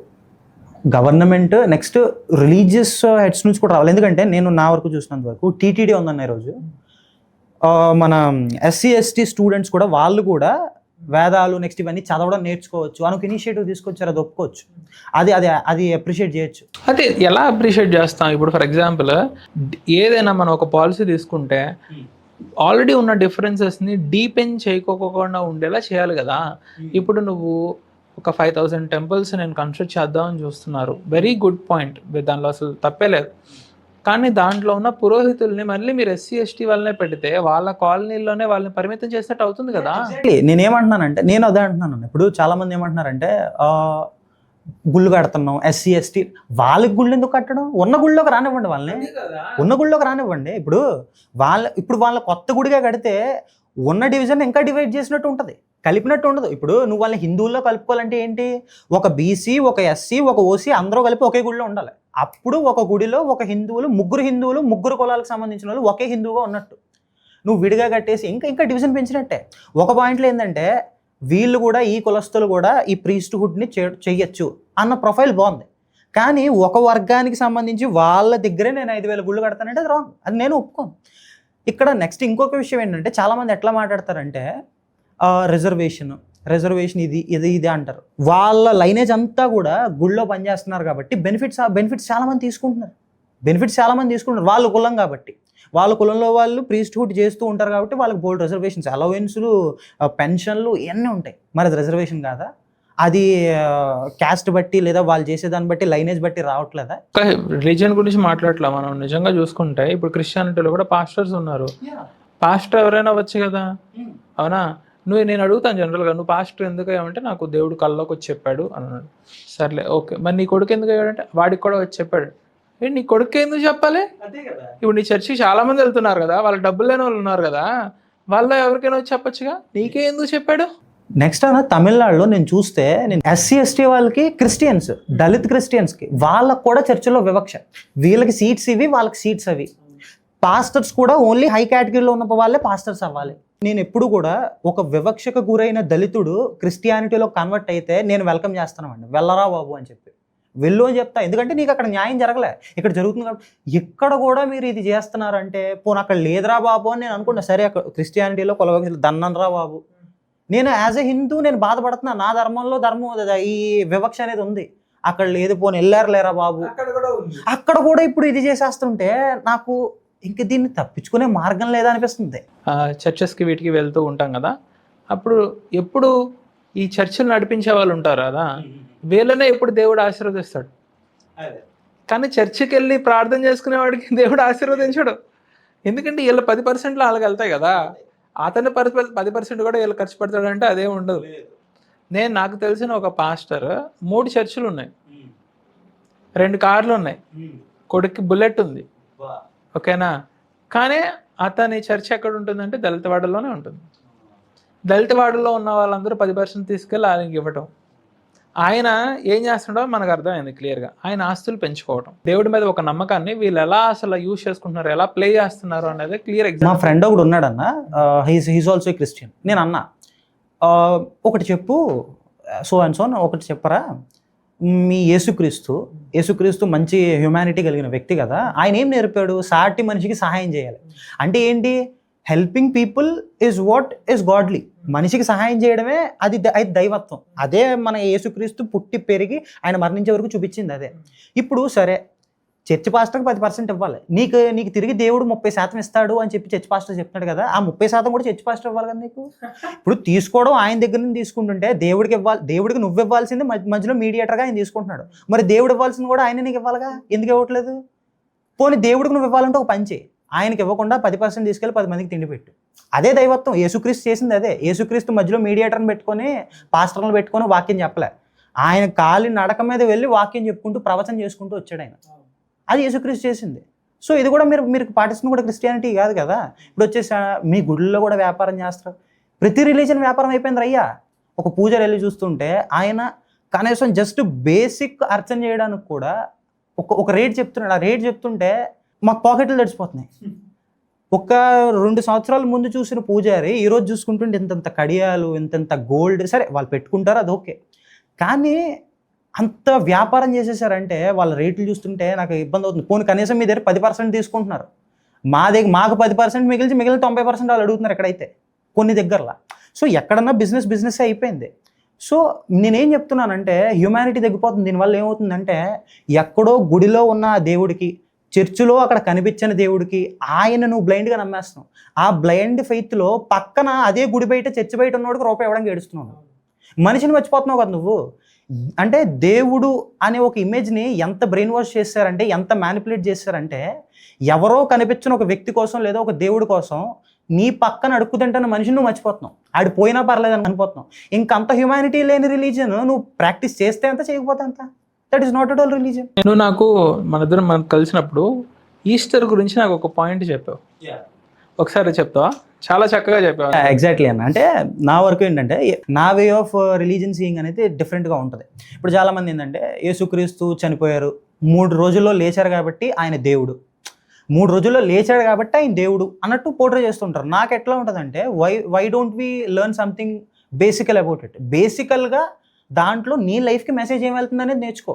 ఆయన ఏదో చేశాడు కాబట్టి ఆయన నేను నమ్మాలి కాబట్టి నేర్చుకోకు. సో ఇప్పుడు యేసుక్రీస్తు గుడ్ ఫ్రైడే రోజు మరణించి ఈస్టర్ రోజు సజీవుడై తిరిగి లేచాడు అని ఉంది బైబిల్లో. దాని నుంచి నేనేం తీసుకుంటానంటే మన లైఫ్లో కూడా ప్రతిరోజు ఒక గుడ్ ఫ్రైడే ఉంటుంది. ప్రతి దగ్గర కూడా మన లైఫ్లో ఒక గుడ్ ఫ్రైడే వస్తుంది, ఒక ఈస్టర్ వస్తుంది. గుడ్ ఫ్రైడే ఎందుకు వస్తుంది? నువ్వు పడిపోతావు, కింద పడిపోతావు. యేసుక్రీస్తు మరణించినట్టు నువ్వు కూడా కింద పడిపోతావు. కానీ యేసుక్రీస్తు ఎందుకు పడ్డాడు? ఈస్టర్ రోజు తిరిగి లేవాలి కాబట్టి పడ్డాడు. అదే విధంగా నీ లైఫ్లో కూడా ఫెయిల్యూర్స్ ఉంటాయి. ఆ failure is the Good Friday. But every failure comes just because you are also having a success. ఒక ఈస్టర్ ఉంది నీ లైఫ్లో. సో నువ్వు ఆ దేవుణ్ణి ఆచరించే విధానం నీ లైఫ్కి అప్లికబుల్ చేసుకున్నావు అనుకో, నీ లైఫ్ బాగుంటుంది. అది వదిలేసి జస్ట్ ఆయన్ని నమ్మాలి కాబట్టి నేను ఈయన దేవుడు అంటాను, ఈయన దేవుడు అన్నాను కాబట్టి 10% ఇస్తాను అంటే that doesn't make sense. So every person has a good Friday and an Easter. అది ప్రపంచంలోనే ఏ హిందూ కన్నా, జైన్ కన్నా, సిక్ కన్నా, హిందూ ముస్లిం కన్నా, క్రిస్టియన్ కన్నా ఎవరికైనా సరే నీ లైఫ్లో ఒక గుడ్ ఫ్రైడే, ఈస్టర్ ఉంటుంది. నువ్వు పడతావు, లేస్తావు. అది యేసుక్రీస్తు ఇచ్చే లైఫ్ లెసన్ బైబిల్లో. దాన్ని వదిలేసి నువ్వు ఆయన లేచాడు కాబట్టి నేను నమ్ముతా, దశంభాగం ఇస్తా అంటే that does make sense. Feminism మీద మీ థాట్స్ ఏంటి? ఫెమినిజం అంటే మ్యాక్సిమం ఉమెన్ క్లెయిమ్ చేసేది ఏంటంటే we need equal right with men అంటారు. నేను బిలీవ్ చేసేది ఏంటంటే ఇందాక చెప్పినట్టే for every reaction there is an opposite reaction. ఇప్పుడు ఏదైనా వచ్చింది అంటే ఎందుకు వచ్చింది అని ఆలోచించాలి ఫస్ట్. మనం ఇది ఉందా అలా ఉండకూడదు అనేది పక్కన పెట్టేస్తే ఫస్ట్ ఎందుకు వచ్చింది, దాని కాజ్ ఏంటి, కాజ్ ఆఫ్ ఎగ్జిస్టెన్స్ ఏంటి అనేది చూడాలి ఫస్ట్. ఇది ఎందుకు వచ్చింది అంటే అదొక యాక్షన్కి రియాక్షన్. ఒకప్పటి నుంచి ఎన్నో సంవత్సరాల నుండి how women were oppressed under men. So ఎన్నో వేల సంవత్సరాల అప్రెషన్ నుండి చూసుకుంటే, డామినేషన్ నుండి చూసుకుంటే, ఈ రోజు ఒక టైం వచ్చేసరికి ఉమెన్కి ఒక టైం వచ్చేసరికి ఫీలింగ్ వచ్చింది వీ నీడ్ ఫ్రీడమ్. అంటే ఎగ్జాక్ట్ ఫెమినిజం గురించి చెప్తున్నా, మోడర్న్ ఫెమినిజం గురించి కాదు. తర్వాత కూడా హౌ ఇట్ ఈస్ హైజాక్డ్ కూడా చెప్తా. ఫస్ట్ వరల్డ్ వైడ్గా ఎట్లా స్టార్ట్ చేశారు, we need equal right to vote. మగాళ్ళకి ఎందుకు అయ్యా, మాకు కావాలి, we need equal bread and we need equal vote అన్నారు. ఎందుకంటే మీరు ఎట్లా అయితే బయటికి వెళ్ళి పని చేస్తారో మేము కూడా ఇంట్లో పని చేస్తాం, పిల్లల్ని కంటాం, వాళ్ళని పెంచుతాం, అన్నీ మేము చేయాలిగా. So equal bread and equal vote వరకు వచ్చింది. తర్వాత ఈక్వల్ రైట్స్ మాకు కూడా, మేము కూడా బయటికి వెళ్ళి వర్క్ చేస్తాం, జాబ్స్ చేస్తాం, చదువుకుంటాం, right to education to women వరకు వచ్చింది. తర్వాత ఇట్ గ్రాడ్యువల్లీ ఇంక్రీజ్డ్ ఆన్. కానీ ఈరోజు మోడర్న్ ఫెమినిజం ఏ విధంగా హైజాక్ అవ్వబడుతుందంటే ఇట్స్ లైక్ ఒక చిన్న సజెషన్ ఇచ్చినా, అంటే నా పర్సనల్ పర్స్పెక్టివ్ చెప్తున్నా అన్న, ఒక మగాడు ఒక చిన్న సజెషన్ ఇచ్చినా సరే టాక్సిసిటీ, అది టాక్సిక్ మ్యాస్కులినిటీ.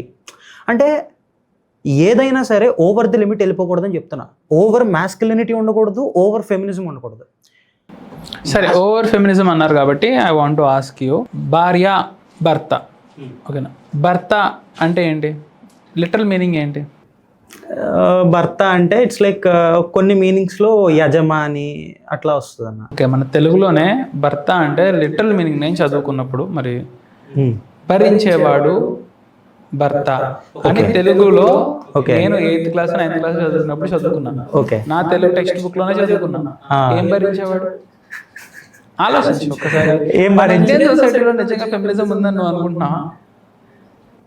అంత ఎగ్జిస్ట్ అయ్యలేదన్న. నేను ఎందుకంటున్నానంటే రీసెంట్గా చిన్మయి శ్రీపద గారని ఫేమస్ సింగర్ ఉన్నారు కదా, వాళ్ళ హస్బెండ్ రాహుల్ రవీంద్రన్ ఒక మూవీ డైరెక్ట్ చేశారు, ద గర్ల్ ఫ్రెండ్ అని.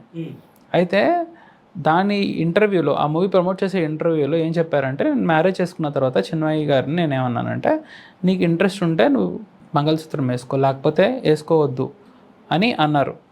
ఏమో అది కొంతమంది ఎక్స్ట్రీమ్ స్టేట్మెంట్గా తీసుకుంటారేమో. ఓకే, ఈ ఎక్స్ట్రీమ్ స్టేట్మెంట్ పట్టుకుని కొంతమంది లిటరల్గా ఎలాంటి కామెంట్స్ చేశారంటే, ఒకవేళ ఇలాంటి వ్యక్తులకి అసలు పెళ్ళి అవ్వకూడదు, ఒకవేళ ఇలాంటి వ్యక్తులకి పెళ్ళి పిల్లలు పుడితే ఆ పిల్లలు చచ్చిపోవాలి, ట్విట్టర్ స్పేస్లో పిల్లలు చచ్చిపోవాలి అని లిటరల్గా వాళ్ళు, అంటే పుట్టిన పిల్లలు చచ్చిపోవాలి అని కోరుకుంటున్నారు. హర్యానాలో ఒక 4 ఏళ్ల పాపని రేప్ చేశారు అని అన్నాను అనుకో, ఎవడు ఇప్పుడు రేప్ చేసిన వాడు పిల్లలు పుట్టగానే పిల్లలు చచ్చిపోవాలని అనుకోవట్లా, అనలా. ఎందుకు అరే వాడు చేసిన తప్పుకి వాడి పిల్లలది ఏముందిరా అని. చిన్మయి గారు కూడా అక్కడ తప్పేమీ లేదు. కన్నడలో కూడా భర్తని యజమాన అంటారు. యజమాన అంటే ఏంటి అర్థం? అంటే భార్య ఏమైంది అక్కడ? ఇప్పుడు చూడండి, I love my Indian culture, I accept, I love my India, I accept. మన ఇండియాలో చాలా గొప్ప విషయాలు జరిగినాయి. శ్రీనివాస్ రామానుజన్ గారు ఉన్నారు, సర్ సివి రామన్ గారు ఉన్నారు, రవీంద్రనాథ్ ఠాగూర్ గారు ఉన్నారు, అంబేద్కర్ గారు ఉన్నారు, స్వామి వివేకానంద గారు ఉన్నారు. అలాగే ఈ యదవలు కూడా ఉన్నారు కదా అంటున్నా నేను. ఇలాంటి థాట్స్ కలిగిన వ్యక్తులు కూడా ఉన్నారు కదా అని అంటున్నా నేను. నా వరకు నాకు అనిపించేది ఏంటంటే అన్న, మీరు చెప్పిన శ్రీనివాస్ రామానుజన్ గారు, అంబేద్కర్ కానీ ఎవరైనా చూసుకుంటే, అంబేద్కర్ గారు he was the first person maybe maternity గురించి, దేని గురించో లీవ్ గురించి ఆయన. He also told, I measure the progress of nation by the progress women made in that country అని అన్నారు. ఎగ్జాక్ట్లీ. అంటే వీళ్ళు ఎందుకు ఇట్లా ఉన్నారంటే, the first basic thing is వాళ్ళు పబ్లిక్లో తిరిగారు, పబ్లిక్ని చూశారు, వాళ్ళు పబ్లిక్ ప్రాబ్లమ్స్ ఎక్నాలెడ్జ్ చేశారు. కాబట్టి ఇప్పుడు ఇంట్లో వీడు కూర్చొని ఇంట్లో ఫోన్ చూసుకుంటూ animal cinema, Arjun Reddy cinema చూసుకుంటూ పెరిగాడు, బయటికి వెళ్ళలేదు. బయట వాడి ఇంట్లో అమ్మ పడుతున్న కష్టం వాడు చూడ్డు, అక్క పడుతున్న కష్టం చూడ్డు, బయట విమెన్ గురించి ఆలోచించడు. సో ఆ సెల్ఫ్ సెంటర్ ఈగో ఎట్లా ఉంటుందంటే, పక్కన ఉన్న వాళ్ళ కష్టం కనిపిస్తుంది. ఒక టైం వచ్చేసరికి వాళ్ళ నాన్నను కూడా వీడు తిడతాడు. ఎందుకంటే ఇది జెండర్ తాగిపోయేది కాదు, ఇది ఆ సెల్ఫ్ సెంటర్ ఈగో అనేది వాడు జెండర్ తాగిపోదు. వాళ్ళ ఇంట్లో వాళ్ళ నాన్న 4 తంతాడు కాబట్టి వాడు వాళ్ళ నాన్న ఏం అనలేడు. బయట విమెన్ ఏముంది, లోకుగా దొరుకుతారు కదా. So they will be very easy to behave. And అందులోకి సోషల్ మీడియా మాస్క్ ఏముందో ఒక మాస్క్ వేసుకొని తిట్టచ్చు. అంటే జనాలు ఎట్లా అయిపోయారు. ఎందుకంటే ఇప్పుడు నిజంగా బయట తిరిగినోడికి అది తెలుసు. ఎందుకంటే బయట తిరిగినోడికి ఈరోజు అక్కడ పూలు అమ్మే అమ్మాయి, పండ్లు అమ్మే అమ్మాయి, పొద్దున్న లెగిస్తే టిఫిన్ చేసే అమ్మాయి ఆడవాళ్ళు ఉన్నారు. వాళ్ళు లెగిసి వాళ్ళ పిల్లల కోసం కష్టపడే వాళ్ళు ఉన్నారు. అలాంటి వాళ్ళు చూస్తే, అలాంటి వాళ్ళతో ఉంటే వాడికి అనాలనిపిస్తుంది. ఇది ఆ చిన్మయి గారు ఏమన్నారు, అది ఏమన్నారు అనేది వాళ్ళు కంప్లీట్ పర్సనల్. ఆయన పెళ్లి చేసుకున్న భర్తకే ప్రాబ్లం అయినప్పుడు నీకెందుకు? పెళ్లి చేసుకున్న భర్త అన్నాడు మంగళసూత్రం వేసుకోవద్దని, ఆవిడికి లేదు, లేదంటే లేదు. Okay, exactly. సరే, నీ సాంప్రదాయానికి అడ్డొస్తుంది అది, నీ సాంప్రదాయానికి అడ్డొస్తే నీ భార్యను వేసుకోమని చెప్పు. అండ్ ఎక్స్ట్రీమ్ ఫెమినిస్టులు కొంతమంది ఉంటారన్న, వాళ్ళు మంచి మ్యానిపులేటర్స్ అనమాట. ఎట్లా అంటే వీళ్ళ ఎజెండా కోసమే ఫెమినిస్టులు వీళ్ళు. ఇదే ఒక ఆడపిల్లకి ఇస్లాంలో రేప్ జరిగితే గుర్తుపెట్టుకోరు వీళ్ళు. ఈరోజు ఆఫ్ఘనిస్తాన్లో విమెన్ బేసిక్ ఫుడ్ కావాలి, మాకు మగాళ్ళతో ఈక్వల్గా ఫుడ్ ఇవ్వండి, మా పిల్లల్ని పెంచుకోవాలి, మాకు రైట్ టు ఓట్ ఇవ్వండి. తాలిబాన్ గవర్నమెంట్ ఈరోజు వాళ్ళు బయటకు వచ్చి సంవత్సరం పైగా ర్యాలీలు చేస్తున్నారు. ఒక ఫెమినిస్ట్ మాట్లాడరు, ఇది మాట్లాడరు. నేనేమంటున్నానంటే, ఒక హిందూ సాఫ్ట్ కార్నర్ ఉంటుంది నాకు. బట్ నేనేమంటున్నానంటే, ఇదే సనాతన ధర్మంలో ఒక రాణి రుద్రమ్మదేవిని, ఝాన్సీ లక్ష్మీబాయిని, లేదంటే ఒక ఎంతోమంది వీర నారులను నేను చూపిస్తా. అయితే ఇదే హిందువుల్లో బూతులు తిట్టే వాళ్ళు ఉన్నారు, సగం మంది ఉన్నారు, నేను ఒప్పుకుంటా. కానీ ధర్మం విషయానికి వచ్చేస్తే only the biggest dharma which gave more leverage to women. శక్తి, స్త్రీ అంటే శక్తి. అంటే అంతమంది దేవతలు ఇంకెక్కడా లేరు, విమెన్లో అంతమంది దేవతలు ఇంకెక్కడా లేరు, అదొక ప్రివిలేజ్. కానీ అదే ధర్మంలో పుట్టి రోజు ఇక్కడే పెరిగి ఇక్కడే పుట్టి సాటి అమ్మాయిని ఇది అని తిడుతున్న వాళ్ళు కూడా ఉన్నారు. అది కూడా బాధేస్తుంది. అయితే ఇప్పుడున్న ఫెమినిస్టులు ఏంటంటే ఎట్లా ఉంటారంటే అన్న, పేట్రియార్కీ గురించి మాట్లాడతారు. విమెన్ డామినెన్స్ పెరిగిపోతుంది. విమెన్ డామినెన్స్ ఒక్క రిలీజియన్తో ఎండ్ అయిపోతుంది. అంటే ఆడవాళ్ళు నీకు ఒక్క రిలీజియన్తో ఎండ్ అయిపోతున్నారు, పక్క రిలీజియన్లో ఏం జరుగుతుందో నువ్వు పట్టించు. ఇప్పుడు ఫర్ ఎగ్జాంపుల్ నువ్వు చెప్పింది 100% రైట్, నేను ఒప్పుకుంటాను. ఇప్పుడు ఇదే ఫెమినిస్ట్ ఆఫ్ఘనిస్తాన్లో ఏదైనా ప్రాబ్లమ్స్ ఉంటే మాట్లాడాలి, సౌదీ అరేబియాలో ఉమెన్స్ అందరూ బుర్కా వేసుకోవాలి, ఇలా మాట్లాడరు అని మీరు అడుగుతున్నారు. కాకపోతే నేను అంటుంది ఏంటంటే ఇప్పుడు వాళ్ళకి సంబంధం ఏంటి? మన సొసైటీలో జరుగుతున్న అన్యాయాల మీద బేసిక్ చేసుకునే కదా చేస్తాను. ఇప్పుడు నేను క్యాస్ట్ సిస్టమ్ మీద ఎక్కువ మాట్లాడినంత కాలనైజేషన్ గురించి నేను మాట్లాడట్లేదు, అంటే కాలనైజేషన్ ఆఫ్ ఆఫ్రికా గురించి నేను మాట్లాడట్లేదు. ఇప్పుడు బ్రిటిషర్స్ క్యాప్చరింగ్ ఇండియా గురించి నేను మాట్లాడినంత British capturing South African nations గురించి నేను మాట్లాడట్లేదు. ఇప్పుడు వాళ్ళు ఇండియన్ సొసైటీలో ప్రెడామినెంట్గా ఉంటుంది, హిందూ సొసైటీలో ప్రెడామినెంట్గా ఉంటున్న విషయాల మీద మాట్లాడితే తప్పేంటి? ఎగ్జాక్ట్లీ. అయితే అన్న ఇదే ఇండియాలో అండర్ ఇస్లాం ఎంతమందో ఉమెన్ కూడా ఆపరేషన్ గురవుతున్నారు ఈరోజు ఇండియాలో ఇస్లాం. కానీ ఒక్కరు కూడా ఇస్లాంకి అగెన్స్ట్గా మాట్లాడడంలో ఉన్నారు లేరని చెప్పట్లేదు. కానీ ఎజెండా బేస్డ్ ఫెమినిజం మీరు చూపించకండి. ఇప్పుడు నిజంగా నాకు ఆ అమ్మాయి మీద జాలు ఉండి చూపిస్తే అది జాలు అవుతుంది. నేనేదో అమ్మాయి పేరు మీద సింపతి తెచ్చుకొని, వ్యూస్ తెచ్చుకొని, ఫాలోవర్స్ తెచ్చుకొని అమ్మాయిని వాడుకోవడం తప్పని చెప్తున్నా. ఆ అమ్మాయి ఏంటి, నీకు ఫాలోవర్స్ పెరగడానికి ఒక యంత్రమా? లేదు. ఆ అమ్మాయి బాధ నిజమైన బాధ. అదే అమ్మాయి ఇస్లాంలో ఒక అమ్మాయి ఉంది, క్రిస్టియానిటీలో ఒక అమ్మాయి ఉంది. సో అమ్మాయి బాధని క్రిటిసైజ్ చెయ్యాలి. ఒక రిలీజన్ వరకు చేస్తే అది ఎజెండా. అంటే నువ్వేంటి, ఆ ఆడపిల్ల జీవితాన్ని నువ్వు ఫాలోవర్స్ కోసం వాడుకుంటున్నావు. నీకు ఎంపతి లేదు. ఎందుకంటే ఎంపతి అంటే ఏ మతంలో ఉన్న ఆడపిల్ల మీద వివక్ష జరిగినా, అట్రాసిటీ జరిగినా వచ్చేదాన్ని బాధ అంటారు. ఒక మతంలో ఆడపిల్ల మీద జరిగితేనే వచ్చిందంటే అది ఎజెండా కంప్లీట్లీ. అంటే రేపు వీడు వేరే మతంలో అమ్మాయి ఎదురుగుండా చచ్చిపోయినా పట్టించుకోడు. ఇలా ఉన్నారు జనం. నేనేమంటున్నా, ఏ మతంలో జరిగినా ఇట్స్ ఫాల్స్. నేను ఇది చెప్తా, హిందూస్లో ఉండి జై శ్రీరామ్ అని రేప్ చేసే వాళ్ళు ఉన్నారు. ఓపెన్గా చెప్తా, యాజ్ ఎ హిందూ చెప్తా నేను. నాకు హిందూ ఫాలోవర్స్ తగ్గిపోతారా, హిందూ ఫాలోవర్స్ అన్ఫాలో చేసేస్తారా, ఈ వీడియో చూసిన వెంటనే నన్ను యాంటీ హిందూ, అదే విజిలెంట్ ఇస్లాం, విజిలెంట్ క్రిస్టియానిటీ కూడా ఉన్నాయి. ఎగ్జాక్ట్లీ. సో బ్యాడ్నెస్ అనేది ఒక రిలీజన్కి అంటకట్టకండి. ఒక సపరేట్ రీల్ చేస్తే బూతులు తిట్టారు నా హిందూసే నన్ను. ఇస్లాంకి తీవ్రవాదానికి అంటగట్టకండి. ఖురాన్లో కాఫిర్లని అలౌ చేయకుండా అని ఉంది. కానీ ప్రిస్క్రిప్షన్, డిస్క్రిప్షన్ అని రెండు ఉంటాయి. డిస్క్రిప్షన్ అంటే చెప్పబడింది. ఎప్పుడో చరిత్రలో వాళ్ళ తాత అంట 10 ఎకరాలు అమ్మేశాడంట ప్యాకెట్లో. అంటే 10 ఎకరాలు మీ తాత డిస్క్రిప్షన్లో 10 ఎకరాలు అమ్మేశాడంటే ఈరోజు నువ్వు అమ్మేస్తావా? ఆ రోజు హిస్టరీ వేరు. అప్పటి హిస్టరీలో ఖురాన్లో రాసి ఉంది కాఫిర్లని అలౌ, అప్పుడు జరిగింది రాశారు. డిస్క్రిప్షన్. ప్రిస్క్రిప్షన్ అంటే ఏంటి, ఇప్పుడు ఫాలో అవ్వని. ప్రిస్క్రైబ్ ఎక్కడ చేయలేదు. అది ఈరోజు హిందువులు చంపేయండి అని ఖురాన్లో ఎక్కడ రాసలేదు. కాఫిర్లను అప్పుడు చంపేయండి అంటే అప్పుడు వేరు. అప్పుడు మన రాజులే చాలామంది కొట్టుకు చచ్చారు, హిందూసే కొట్టుకొని చచ్చారు. మరి అప్పుడు వాళ్ళు చచ్చారు కదా అని ఈరోజు మనం కూడా హిందూ చచ్చిపోదామా? సో డిస్క్రిప్షన్కి ప్రిస్క్రిప్షన్కి తేడా తెలియదు. ఖురాన్లో రాసిందంటే అది డిస్క్రిప్షన్. అది హిస్టరీలో, చరిత్రలో ఇలా జరిగిందని రాసి ఉంచారు. మరే రామాయణంలో రాముడు అడవికి వెళ్ళాడని రాసిందిగా నువ్వు రాముడు అయిపో, ఒక కోదండం పట్టుకుని అడవికి వెళ్ళిపో. మరి అన్ని ఫాలో అవ్వాలి కదా. సో నేను ఏం చెప్తున్నానంటే ప్రిస్క్రిప్షన్ వేరు, ప్రిస్క్రైబ్ చేయలే. రాముడు అంత గొప్పడు అవ్వాల్సిన పనిలే, ధర్మాన్ని పాటించు. అల్లా చెప్పాడంటే ఆ టైంలో అక్కడ జరిగిన ఇన్వేషన్ వేరు. ఇప్పుడు ఆ టైంలో వీడు చంపాడన్నా, దీంట్లో వీడు చెడ్డోడు అయి ఉంటాడు, మంచోడు అయి ఉంటాడు. అది చరిత్రాత్మక వదిలేస్తాం. అది ప్రిస్క్రిప్షన్ కింద ఈరోజు వాడుతూ రాడికలైజ్ అయిపోయి తీవ్రవాదం చేస్తున్న ముస్లింలను మనం చెడ్డోళ్ళు అనాలి. మరి ఇప్పుడు నా పక్కన ముస్లిం ఉన్నాడు, వాడు అదే ఖురాన్ చదువుతున్నాడు. మరి నాకు 4-5 సార్లు అప్పుల పాలు అయిపోతే డబ్బులు హెల్ప్ చేశాడు నాకు తెలిసిన ముస్లిం ఫ్రెండ్. మరి వాడు కూడా నన్ను చంపేచ్చు కదా తీవ్రవాదం చేసి, ఎందుకు చంపట్లా? ఈరోజు అబ్దుల్ కలాం గారు తీవ్రవాదం అయిపోవచ్చు కదా, ఆయన ఖురానే చదువుతాడు. మరి ఎందుకంటే ఆయనకు తెలుసు ఇది ప్రిస్క్రిప్షన్ కాదు, ఎప్పుడో చరిత్రలో జరిగింది. ఈ రోజు రియాలిటీ ఏంటో చూసుకోవాలి. ఈ రోజు నేను ఉండాలంటే నాతో హిందూ ఉండాలి, ముస్లిం ఉండాలి, క్రిస్టియన్ ఉండాలి. ముస్లిమ్స్, క్రిస్టియన్స్ కూడా ఇది అర్థం చేసుకోవాలి. అప్పట్లో డైటీస్ ఉండేవారు. ఆ డైటీస్ ప్రకారం ఏదో అక్కడ ఆ టైంలో బైబిల్ ప్రకారం రాశారు రూల్స్. దాన్ని నువ్వు ఈరోజు తీసుకొచ్చి నేను ఇంకొక దేవుళ్ళని కూడా తిడతానంటే తప్పు.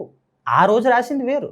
నిజంగా ఆ రోజు రాసినవన్నీ నువ్వు ఫాలో అవ్వాలంటే యేసు ప్రభులా బతకవయ్యా, ఎవరి దగ్గర డబ్బులు తీసుకోకు. పాస్టర్లు అందరికీ చెప్తున్నా, ఈరోజు ఆ రోజు బైబిల్లో విగ్రహారాధన చేయకూడదని రాసి ఉంది. విగ్రహారాధన దగ్గర పెట్టిన తినకూడదని రాసింది, ప్రసాదం తినకూడదని రాసింది. ఆ రోజే యేసుక్రీస్తు సిలువ వేయబడి మరణించాడు. మీరు అందరూ సిలువ వేసుకోవాలి కదా, మొత్తం పాటిస్తే. లేదంటే మొత్తం కంప్లీట్గా వన్ ఇండియా లాగా అందరూ కలిసి ఉండాలి. సో ఇది ఎక్కడా లేకుండా, ఇది లేకుండా ఎవరికి నచ్చింది వాళ్ళు ఫాలో అయిపోతున్నారు, ఎవరి ఈగోకి సెట్ అయ్యేదాళ్ళు ఫాలో అయిపోతున్నారు, ఎవరికి బెనిఫిట్ అయ్యేదాళ్ళు ఫాలో అయిపోతున్నారు. ఆ విధంగా మొత్తం ఇండియా నాశనం చేసేస్తున్నారు.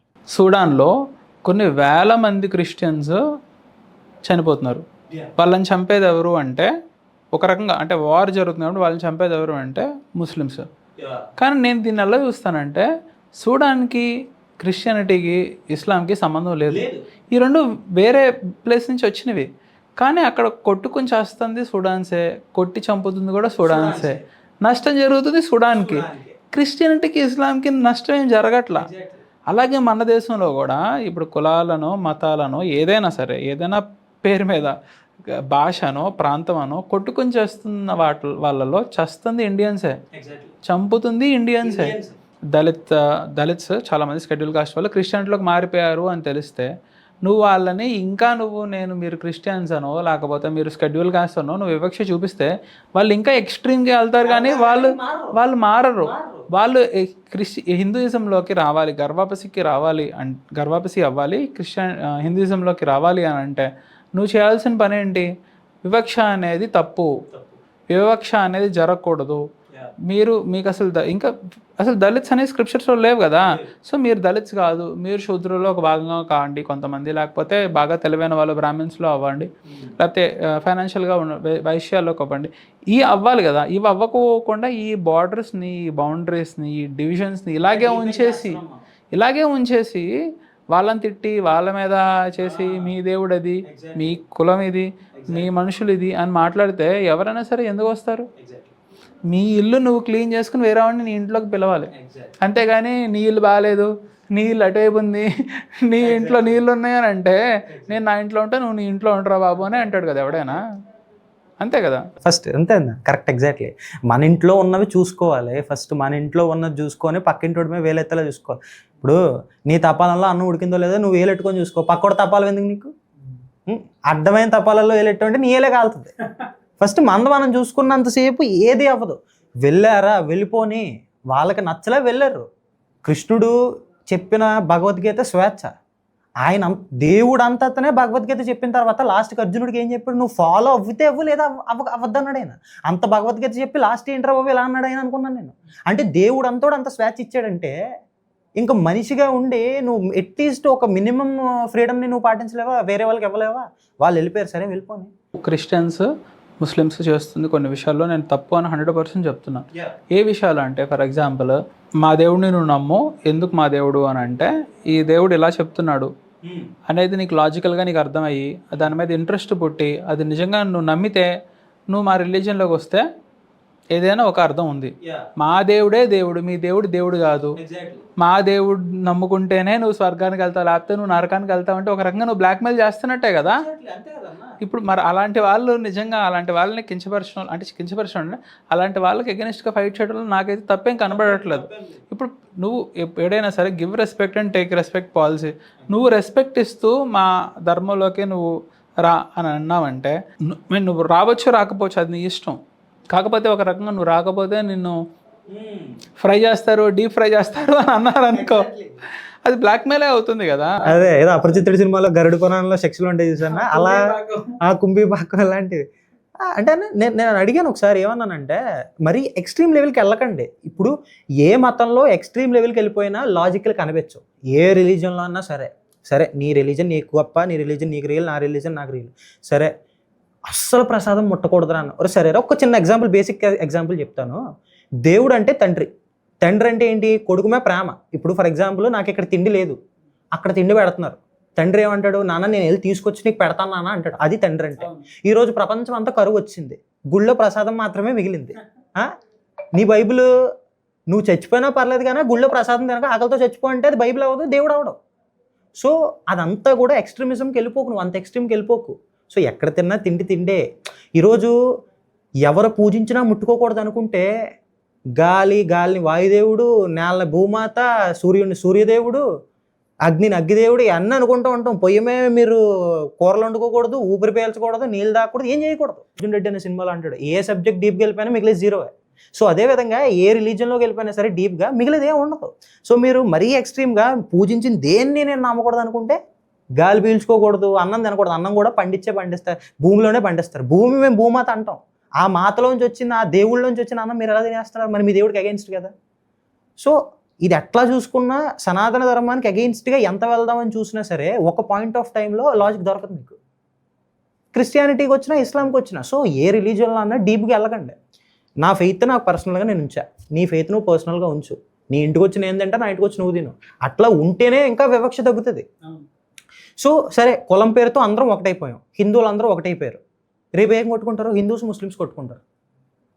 ఏమంటాడు? మీ ఇంటికి మేము రావు, మా ఇంటికి మీరు రారు అంటారు. సో వివక్ష అనేది కులం ఒకటే పోతే పోదు, మతం పోవాలి, ప్రాంతం పోవాలి, లాంగ్వేజ్ పోవాలి. కొంత లిమిటేషన్స్ ఉన్నా సరే చదువు చాలా వరకు మనుషుల్ని బాగు చేస్తే నమ్ముతాయి. ఎందుకంటే నేను చూసిన చాలా వీడియోస్లో చర్చెస్లో వాళ్ళు ఏదో నడుచుకుంటా తీసుకొస్తారు, లేకపోతే కాళ్ళు లేకుండా తోసుకుంటూ వస్తారు. ఈ లోపల వాడు ఠా అంటాడు, వెంటనే వాళ్ళకి డాన్స్ చేస్తాడు. అవునా కదా? ఇప్పుడు నేను చూస్తే వాళ్ళ ఎవరైనా ఇంజనీర్ ఉన్నాడా, లేకపోతే వాళ్ళ ఎవరైనా డాక్టర్ ఉన్నాడా అని చూడాలనిపిస్తుంది నాకు. ఎందుకంటే చదువు నేను నిజంగా ఇప్పుడు ఒక నమ్మకాంతో ఎలా అయితే వీళ్ళు ఆటలు ఆడుకుంటున్నారో అది తప్పుడు నమ్మకం అని చదువు చెప్పగలదు అని అనిపిస్తుంది. ఈ చదువు లేని వాళ్ళని ఎగ్జాంపుల్స్గా తీసుకొచ్చి ఈ మొత్తం ఇలాగే ఉంటుందని నేను ఎందుకు అంటున్నానంటే, ఇప్పుడు for example sir C V Raman గారు ఉన్నారు. ఆయన ప్రఖ్యాతిగాంచిన సివిల్ ఇంజనీర్. ఓకేనా? ఆయన ఏ కులంలో పుట్టినా సరే అంతటి పెద్ద మహానుభావుడు అయ్యేవాళ్ళు. సార్ రామానుజన్ గారు ఉన్నారు. ఆయన ఏ కులంలో పుట్టినా సరే ఆయన మ్యాథ్స్ అంటే ఇంట్రెస్ట్ ఉంది కాబట్టి డెఫినెట్గా ఉండేవాళ్ళు. ఓకేనా? సో ఒక చదువు మీద వాళ్ళు కనుక ఫోకస్ చేయగలిగితే ఇలాంటి వాటి నుంచి దూరంగా ఉంటారు అని నాకు అనిపిస్తుంది. What do you think? Exactly అన్న. Education is what first build sense in you. First ఆ సెన్స్, బేసిక్ సెన్స్ తీసుకొచ్చేది ఎడ్యుకేషన్ మాత్రమే. ఈరోజు అన్న నేను నిజం చెప్తున్నా, ఒక కత్తర్ హిందూగా ఉన్నా, కత్తర్ ముస్లింగా ఉన్నా, కత్తర్ క్రిస్టియన్గా ఉండడం కన్నా ఎయితిస్ట్లో ఉంటారు చూడండి అన్న, వాళ్ళకున్న కంఫర్టింగ్ ఎవరికి ఉంటుంది? ఏ రిలీజన్, ఏ క్యాస్ట్ బయాస్ ఏమి ఉండవు వాళ్ళకి. ఎవరిని నమ్మరు. నేను తినాలనుకున్నా తిన్నానా, నేను చేయాలనుకున్నా చేసి. నా ఫ్రెండ్స్ ఉన్నారు ఎయితిస్ట్లో, వాళ్ళు ఏ రిలీజన్ నమ్మరు అన్న. నిజంగా దే ఆర్ సైన్స్ స్టూడెంట్స్. అట్లానే నాస్తికులు అయిపోయి దేవుణ్ణి దూషించరు కూడా.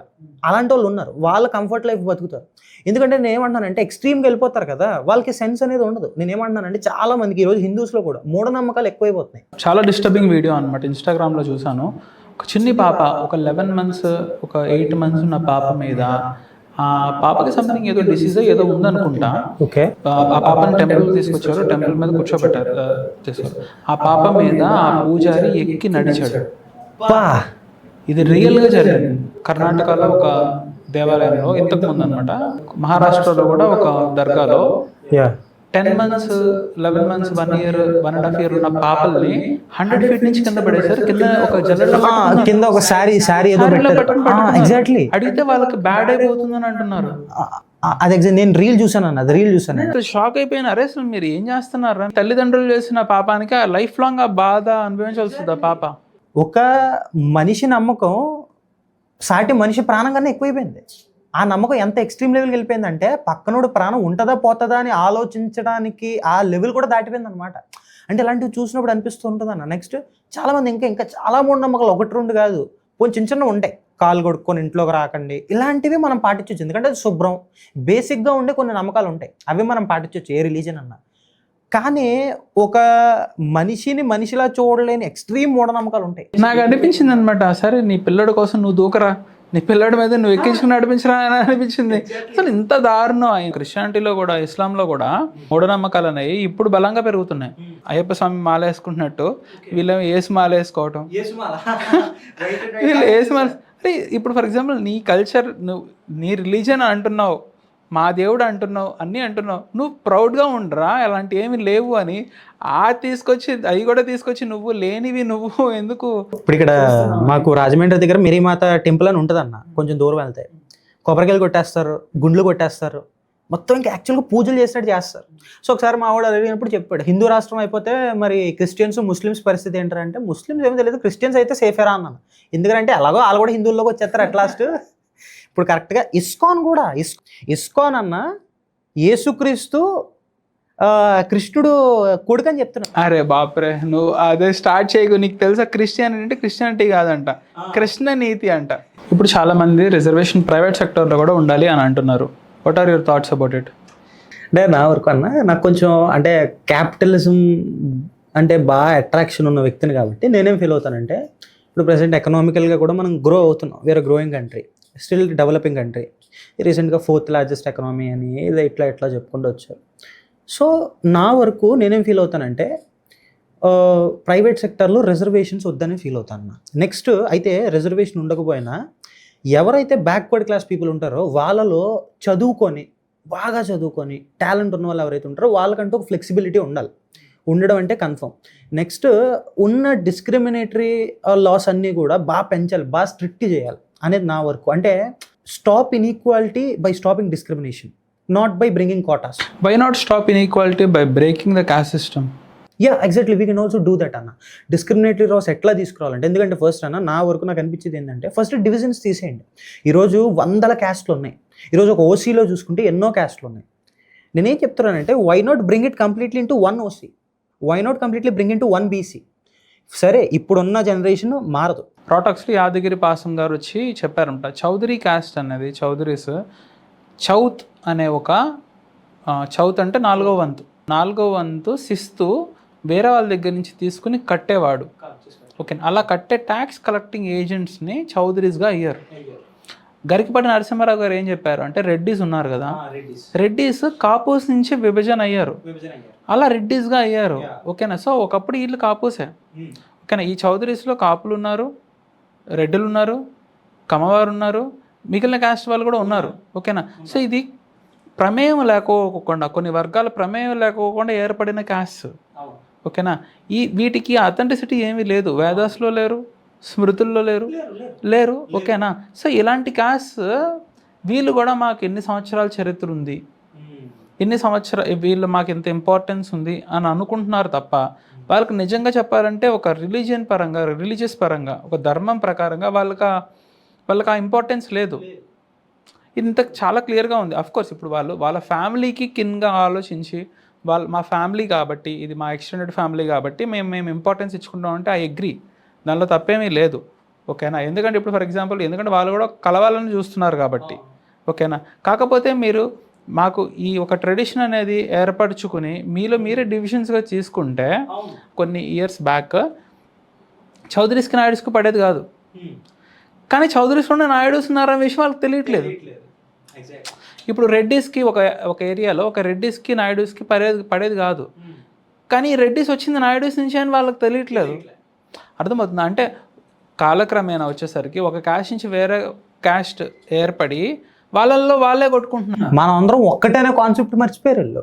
ఎగ్జాక్ట్లీ, అంటే నా వరకు నేను అదే అనుకుంటా. ఎందుకంటే డివిజన్స్ వస్తున్నాయి, ఫస్ట్ డివిజన్స్ తర్వాతే డిస్క్రిమినేషన్ పెరుగుతుంది. So as long as divisions keep on increasing, discrimination also increases. So ఇప్పుడున్న డివిజన్స్ని ఎందుకు తగ్గించకూడదు? ఇప్పుడు సరే నువ్వు రెడ్డివే, నువ్వు చౌదరివే, నువ్వు నాయుడువే, కానీ అందరం హిందూస్వే ఎందుకు మీరు ఇది చేసుకోలేకపోతున్నారు? క్యాస్ట్కు ముఖ్యమా, నీ హిందూ ఐడెంటిటీ ముఖ్యమా? నీకు హిందూస్ మనందరం హిందూస్, ఆ యూనిటీ లేకపోవడం. ఓన్లీ మీకు మాత్రమే హిందూ ఐడెంటిటీ అనేది ముఖ్యం అనుకుంటా, మిగిలిన వాళ్ళందరికీ క్యాస్టే ముఖ్యమని నాకు అనిపిస్తుంది. ఇప్పుడు జనరల్ కాస్ట్ అని చెప్పుకునే వాళ్ళలో 90% అందరూ శూద్రాస్ కదా, 90% శూద్రాస్. ఈ రెడ్డి లేదు, కాపు లేదు, మాల లేదు, మాదిగా లేదు. సో ఓకే, ఈ క్యాస్ట్లు ఏమీ లేకోకుండా మేము శూద్రాస్ అని చెప్పుకుంటే, అప్పుడు నిజంగా నువ్వు మీ సనాతన ధర్మానికి ఒక అందం ఇచ్చిన వాడే అవుతావు. అవునా? ఎందుకంటే ఒక రీల్లో సాయి దీపక్ గారు ఏం చెప్తారంటే, భూమి పండిస్తుంది, భూమి మాకు ఇస్తుంది కాబట్టి భూమి శూద్ర అని చెప్పారు. చాలా చక్కగా చెప్పారు. అయితే ఇప్పుడు మన వాళ్ళు ఏంటంటే ఏం శూద్ర అని అడుగుతారు. అంటే ఇప్పుడు ఏంటి వాళ్ళు జనరల్ క్యాస్ట్ శూద్రానా, బ్యాక్వర్డ్ క్యాస్ట్ శూద్రానా, షెడ్యూల్ క్యాస్ట్ శూద్రానా అని అడుగుతారు. అలా కాకుండా ఓన్లీ శూద్రాస్ చేయొచ్చు కదా అనేది. Yeah exactly. అంటే ఇప్పుడు 1 ఇండియా ఫిలాసఫీ అంటున్నారు, 1 హిందూ ఫిలాసఫీ స్టార్ట్ చేయండి. 1 హిందూ, క్యాస్ట్లు లేవు, మొత్తం హిందూ. బీసీయా హిందూ, ఓసీయా హిందూ, శూద్రుడా హిందూ. సో క్యాస్ట్ సర్టిఫికేట్లు తీసేయండి. సో నేను ఏమంటున్నానంటే అన్న 2000 క్యాస్ట్లు ఉన్నాయన్న. ఇప్పుడు కాకపోతే 2-3 జనరేషన్లు ఆ 2000 క్యాస్ట్లని 200 క్యాస్ట్ల కింద డివైడ్ చేయండి. ఆ 200లో నెమ్మదిగా 20 క్యాస్ట్ల కింద తీసుకురండి. సో నేను ఏమంటానంటే ఫస్ట్ డివిజన్ అన్నా తగ్గించండి అంటున్నా. ఇది వెంటనే 2 రోజుల్లో ఒక పాలసీ తీసుకొస్తే మారిపోయే వ్యవస్థ కాదు. కానీ we can change the next generations. ఈ జనరేషన్ ఒప్పుకోదు, ఈ జనరేషన్ అసలు ఒప్పుకోదు. క్యాస్ట్ ప్రైస్ ఉన్న ఈ జనరేషన్ అసలు ఒప్పుకోదు. ఒక 70 సంవత్సరాల తర్వాత జనరేషన్ వాళ్ళకి ఇన్స్టిల్ చేయండి, క్యాస్ట్ సర్టిఫికేట్లు మార్చండి. మొత్తం అందరికీ కూడా ఓసీ అందరికీ ఒకటే సర్టిఫికెట్, ఓసీలు అందరూ ఒకటే. గరికపాటి నరసింహారావు గారి దగ్గర నుంచి సద్గురు గారి దగ్గర వరకు, పండిట్ శ్రీ శ్రీ రవిశంకర్ గారి దగ్గర నుంచి నరేంద్ర మోడీ గారి దగ్గర వరకు ప్రతి ఒక్కళ్ళు చెప్తుంది ఇదే. ఎందుకంటే క్యాస్ట్కి అంత ఇంపార్టెన్స్ ఇవ్వకండి. క్యాస్ట్కి అంత ఇంపార్టెన్స్ ఇంతకు ముందు కూడా జనాలు ఇచ్చేవాళ్ళు కాదు. యూట్యూబ్లో ఒక వీడియో చూశాను, రాణి రుద్రమదేవి గారి ఆర్మీలో శూద్రులే ఉండేవాళ్ళంట, ఆర్మీ కమాండర్స్ లాగా శూద్రులే ఉండేవాళ్ళంట. మన ఛత్రపతి శివాజీ గారి కమాండర్లో ముస్లిమ్స్ ఉన్నారు, విషయం మీకు కూడా తెలుసు. షాజహాన్ గారు మన ఆంధ్రప్రదేశ్ నుంచి గోదావరి డిస్ట్రిక్ట్ నుంచి బ్రాహ్మణ్ అనమాట, ఒక బ్రాహ్మణ్ వెళ్ళి అక్కడ ఆయన కోర్టులో వాళ్ళు చెప్తారు కదా, పోయిట్స్ అందరూ పోయమ్స్ ఇవన్నీ చెప్తారు కదా, చెప్తే ఆయన చాలా ఇంప్రెస్ అయ్యి ఇస్లాంకి కన్వర్ట్ అవ్వమని అడిగారంట. ఆయన అంటే నేను అవ్వను అని అన్నారు, ఓకే ఫైన్. కాకపోతే ఆయన ఒక రాజులా చేశారంట ఆయన. అంటే చూడండి, నేను ఎందుకు అంటున్నానంటే డిఫరెన్సెస్ ఉండబట్టే కదా ఇవన్నీ జరుగుతుంది. కానీ ఇంతకుముందు ఆ డిఫరెన్సెస్కి అంత ఇంపార్టెన్స్ ఇచ్చేవాళ్ళు కాదు. ఇప్పుడు ఆ డిఫరెన్సెస్కి ఎంత ఇంపార్టెన్స్ ఇస్తున్నారో చూడండి. Exactly differences are everywhere. Differences అనేవి లేకుండా ప్రపంచం వెళ్ళదు, ఫంక్షనాలిటీ అవ్వదు. కానీ డిఫరెన్సెస్కి మీరు అన్నట్టన్నా డిఫరెన్సెస్కి మనం ఇచ్చే ఇంపార్టెన్స్, ఆ డిఫరెన్సెస్ని మనం ఈగోయిస్టిక్గా తీసుకునే బట్టి ఉంటుంది. ఇప్పుడు ఎట్లా చూసుకున్నా అన్న డిఫరెన్స్ అనేది లేకుండా లేదు. ఇప్పుడు మొత్తం క్యాస్ట్ పోయింది, రిలీజన్ పోయింది, మనుషులే ఉన్నారు. మనుషుల్లో కూడా ఆడ మగ అని 2 డిఫరెన్సెస్ ఉన్నాయి. ఎగ్జాక్ట్లీ. సో పొడుగు పొట్టి అని ఒక డిఫరెన్స్ ఉంది, తెల్ల నల్ల అని ఒక డిఫరెన్స్ ఉంది. So differences exist everywhere irrespective of anything. కానీ వాడు నల్లోడు కాబట్టి నేను వివక్ష చూపిస్తానని నేను ఆ డిఫరెన్స్ని సీరియస్గా తీసుకుంటే మీరు అన్నట్టు అప్పుడు అది వెంట అవుతుంది. వాడు నల్లగా ఉన్నా తెల్లగా ఉన్నా నేను వాడు ఒకటే అనుకున్నంతసేపు అంతా బాగుంటుంది.